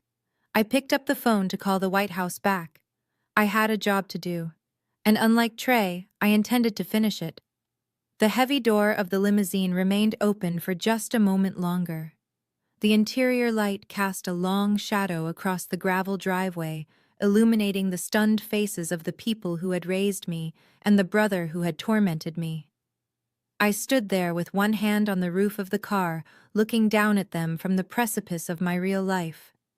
The silence was absolute, broken only by the hum of the engine and the distant barking of a dog. Trey was the first to find his voice, but it was not the booming, confident voice of the sales director.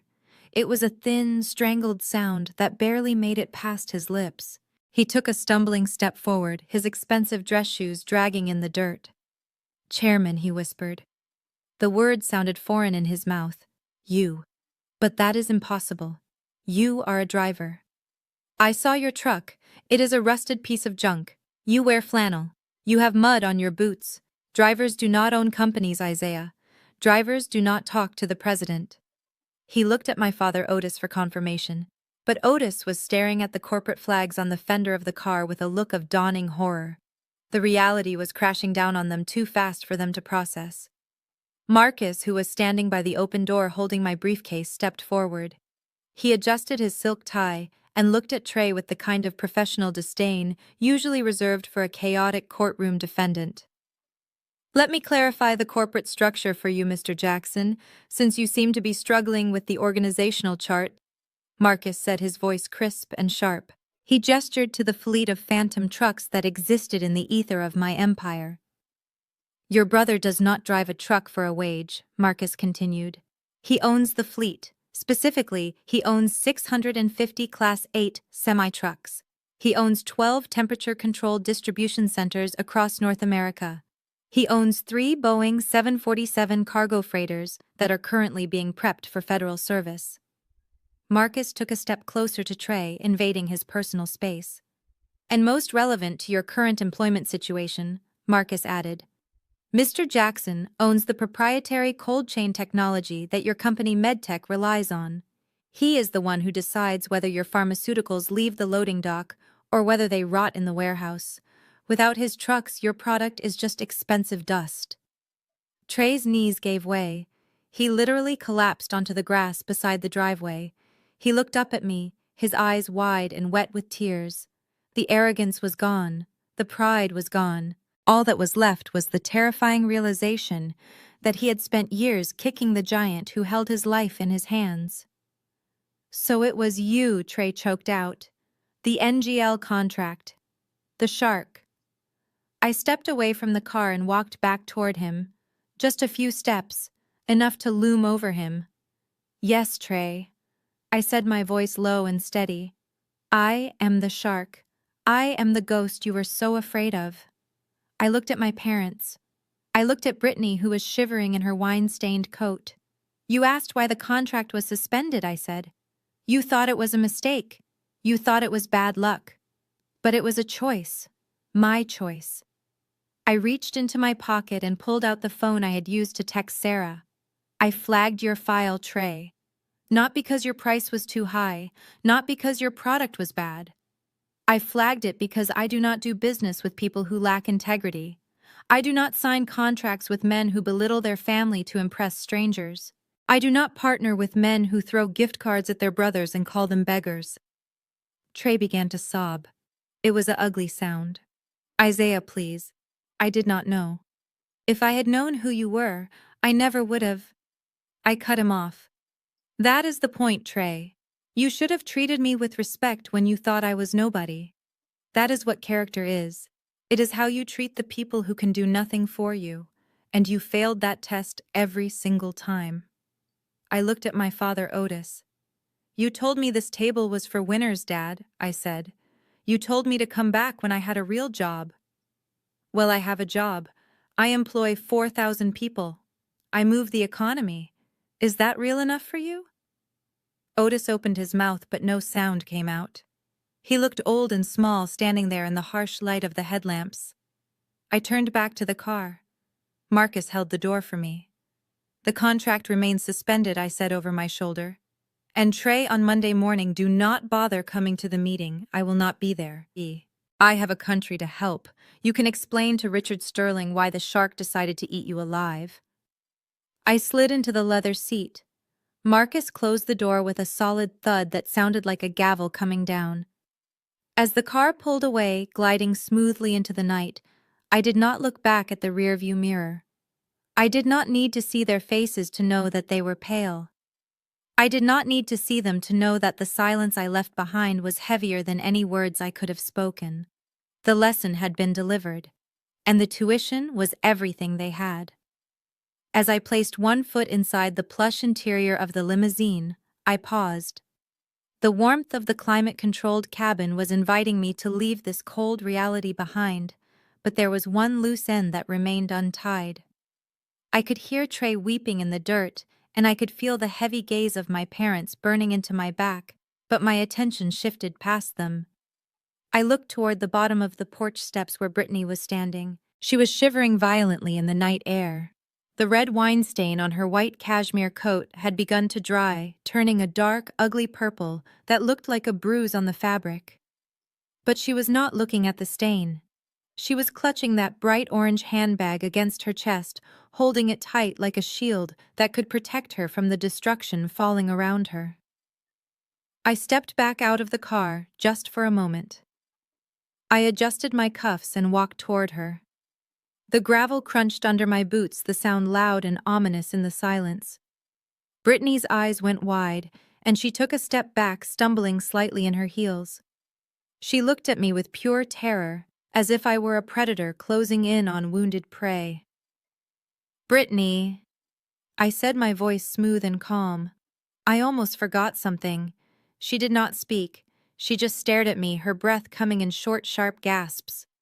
I pointed a finger at the orange bag she was crushing against her ribs. I noticed your bag earlier, I continued. It is a very convincing replica. The leather grain is almost perfect, and the hardware has a nice weight to it. Most people would never know the difference. But as I told you, my company handles the supply chain for the real thing. I know a counterfeit when I see one. Brittany flushed a deep crimson that rivaled the wine stain. She tried to hide the bag behind her back, but it was too late. The symbol of her status had become the evidence of her fraud. You mentioned your father earlier, I said, keeping my eyes locked on hers. Mr. Henderson. The man who owns Henderson Hollage. The man who thought he could use his connections to intimidate NGL. Brittany nodded mutely, tears streaming down her face, ruining her perfect makeup. You should give him a call, I said. Tell him that the container he has sitting in the holding yard at the Port of Savannah, container number 409, just got flagged by my customs compliance team about 20 minutes ago. Brittany's mouth fell open. Her grip on the bag loosened. Container, I asked. I do not know what you mean. I think you do, I said, my voice dropping lower. That container is registered to Henderson Haulage. The manifest says it is carrying auto parts. But my scanners picked up organic leather and metal hardware. It is full of handbags, Brittany. Thousands of them. All fake. All illegal. I took a step closer. In my industry, we call that trafficking in counterfeit goods. It is not just a fine, it is a federal crime. My team has already handed the evidence over to the authorities. By tomorrow morning, your father will not have to worry about being blacklisted by NGL. He is going to be too busy dealing with the FBI seizing his fleet and freezing his assets. Henderson Haulage is done.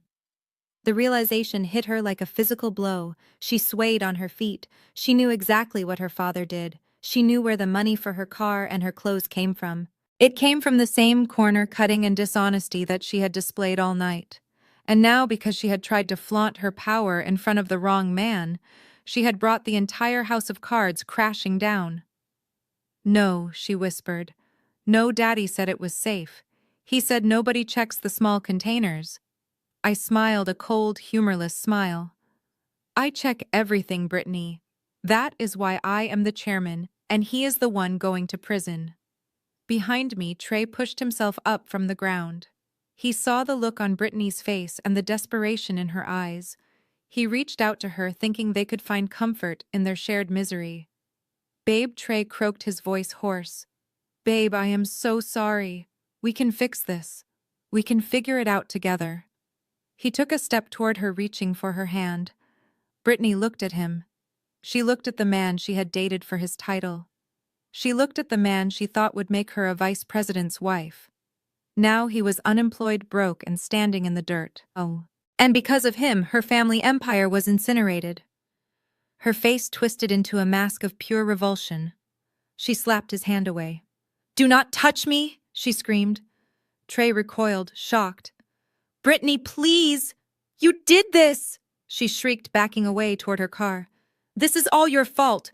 If you hadn't been so arrogant, if you hadn't made us come here, none of this would have happened. You ruined me. You ruined my dad. You are a loser, Trey. A pathetic, broke loser." "But I love you." Trey stammered, tears mixing with the dirt on his face. "Love." She laughed, a hysterical, manic sound. "I loved the promotion, Trey. I loved the Mercedes. I loved the idea of you. But look at you. You are nothing.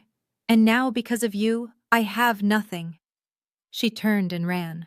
She scrambled toward her car, her heels clicking frantically on the pavement. She fumbled with her keys, dropping them once before tearing the door open. She threw the fake Hermes bag into the passenger seat as if it burned her hands. "Brittany, wait!" Trey yelled, chasing after her. She slammed the door in his face. The engine roared to life. She threw the car into reverse, backing out of the driveway so fast she clipped the mailbox, knocking it into the street. She didn't stop. She shifted into drive and peeled away her tires, screeching, leaving burnt rubber marks on the asphalt. Trey stood alone in the driveway, illuminated by the red glow of her taillights as they disappeared around the corner. He was abandoned. The woman who had encouraged his bullying, the woman who had laughed at my boots, had left him the second the money ran out. I watched the scene with a sense of grim satisfaction. It was a harsh lesson, but a necessary one. Trey had surrounded himself with people who valued things over substance. Now he was left with neither. I turned back to the limousine. David and Marcus were waiting patiently by the open door. I looked at my brother one last time. He was standing with his arms hanging loosely at his sides, staring at the empty street. I got into the car. The leather seat was soft and supportive. The air smelled of clean linen and success. David closed the door, sealing me inside. The sound of the outside world, the sobbing of my mother, the wind in the trees, and the pathetic cries of my brother all vanished. "Let's go," I said to the driver. The limousine pulled away, gliding past my father, who was still standing on the porch, looking like a statue of regret. We moved smoothly down the street past the dark houses of the neighbors, who were sleeping soundly, unaware of the drama that had just played out. I picked up the satellite phone again. I had vaccines to move. I had a hurricane to fight. I had real problems to solve. Behind me, the house on the hill grew smaller and smaller until it was just a speck of light in the rearview mirror. A speck of light that was rapidly fading into the darkness, leaving my family to sit in the rubble of the reality they had created. The heavy door of the limousine was just inches from closing when a frantic hand grabbed the handle. It was my mother, Viola. She had run down the driveway in her heels, stumbling over the gravel that had cut into Trey's knees. Her face was flushed, not with shame, but with a terrifying desperation. She looked at the plush interior of the car, then at the executives waiting on my command, and finally at me. In a split second, she rearranged her features. The look of disgust she had worn all evening vanished, replaced by a wide, trembling smile that did not reach her panic-stricken eyes. "Oh, Isaiah, my baby," she gasped, tightening her grip on the door. "Do not go like this. We were just testing you. You know that, right?" She reached out and tried to take my hand, her fingers cold and clammy. "Mama knew you had it in you," she said, her voice pitching high and sweet. "I always told your father that Isaiah was the quiet genius. I was just being hard on you to push you. It was tough love, sweetheart. I wanted you to prove us wrong, and look at you. You did it.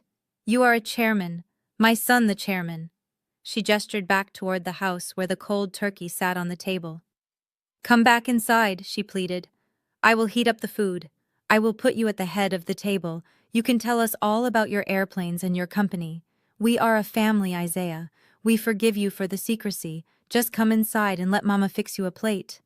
I looked at her hand resting on my arm. It was the same hand that had waved me away when I asked for a loan 5 years ago. It was the same hand that had pointed me to the kids' table an hour ago. I gently but firmly removed her hand from my sleeve. I did not shove her. I simply disconnected her from me. "I am not hungry, Mom," I said, my voice soft but sounding like a final verdict. "But you have not eaten," she cried. "It is Thanksgiving. You cannot leave on an empty stomach." I looked her dead in the eye. "I am full," I said. "I have been eating your empty promises and your fake affection for 33 years. I have choked down every lie you told me about family loyalty. I have swallowed every insult you served me with a smile. I am stuffed, Mom. I could not eat another bite of your hypocrisy if I tried." Viola recoiled as if I had slapped her. She stepped back, covering her mouth with her hand. My father, Otis, stood on the porch staring at his shoes, unable to even look at me. Then the silence was shattered one last time. Trey's phone rang. He was still on his knees in the dirt. He fumbled for the phone, pulling it out of his pocket with shaking hands. The screen lit up with the name Richard Sterling, the CEO of MedTech, the man whose deal I had just crushed. "Answer it, Trey," I said, looking down at him. "Put it on speaker." Trey obeyed automatically. He tapped the screen and held the phone up like an offering. "Hello, sir," Trey whispered. Jackson Sterling's voice roared through the speaker, loud enough for everyone to hear. "I just got an email from the legal department at Nexus Global Logistics. They have formally blacklisted MedTech Solutions. They have cited a complete lack of confidence in our sales leadership." "Do you know what that means?" Trey sobbed. "Sir, I can explain. My brother, It means we are finished," Sterling screamed. "Our stock is going to tank by morning. The board is convening an emergency meeting to save the company. But they have already made one decision. You are fired, Jackson. Effective immediately. You are terminated for cause, which means no severance, no benefits, and I am contesting your unemployment claim. If you step foot on company property, security will have you arrested." "Sir, please." Trey begged, tears streaming down his face. "I have a mortgage. I have debt. You cannot do this." I just did. Sterling spat.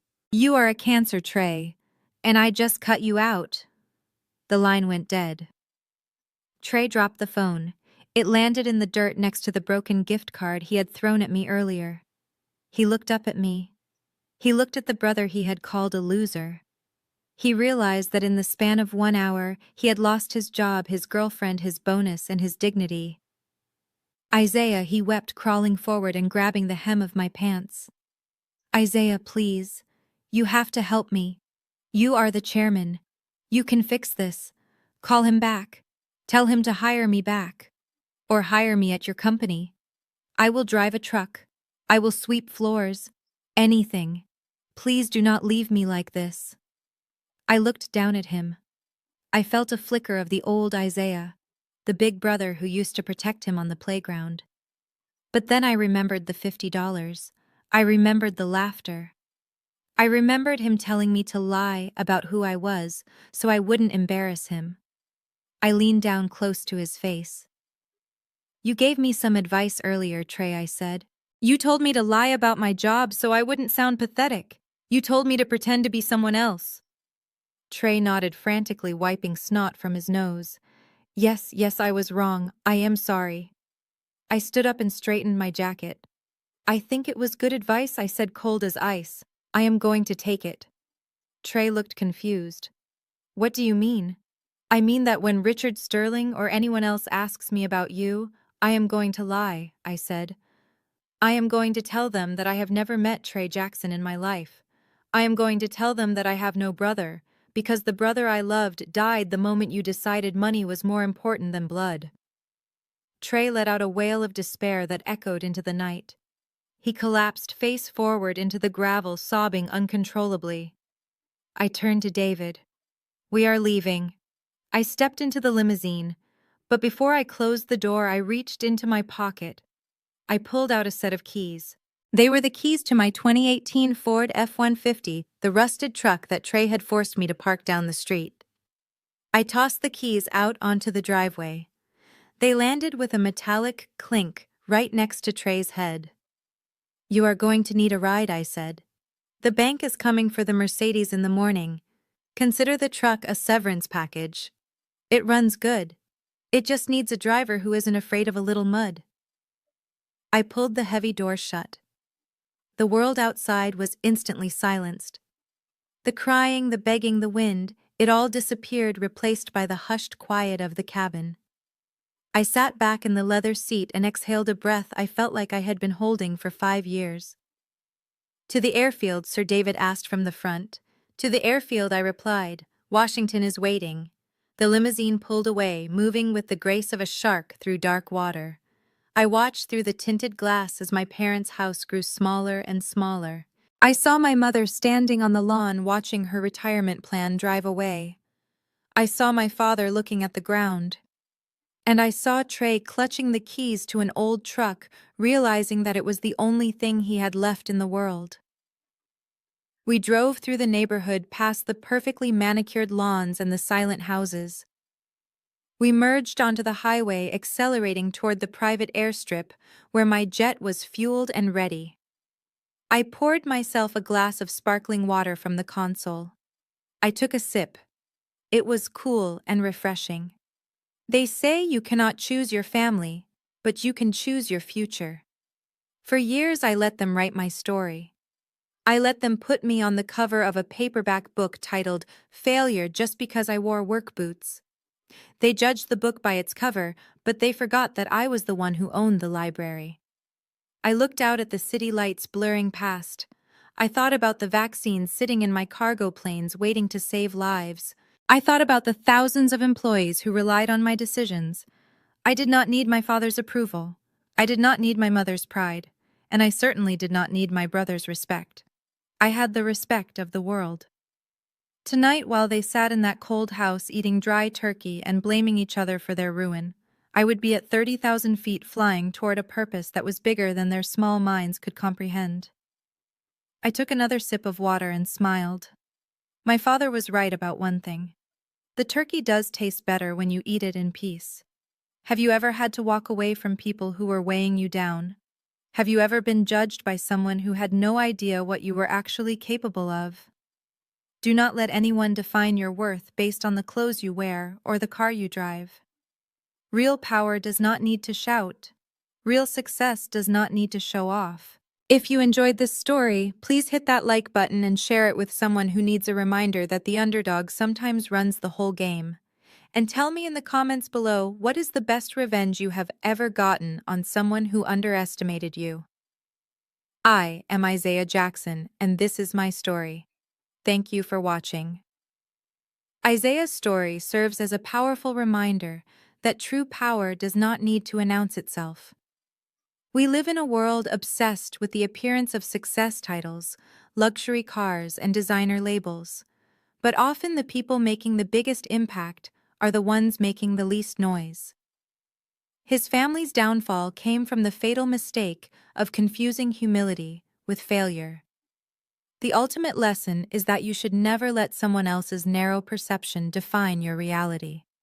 Your worth is not measured by the mud on your boots, but by the empire you build while everyone else is busy pretending.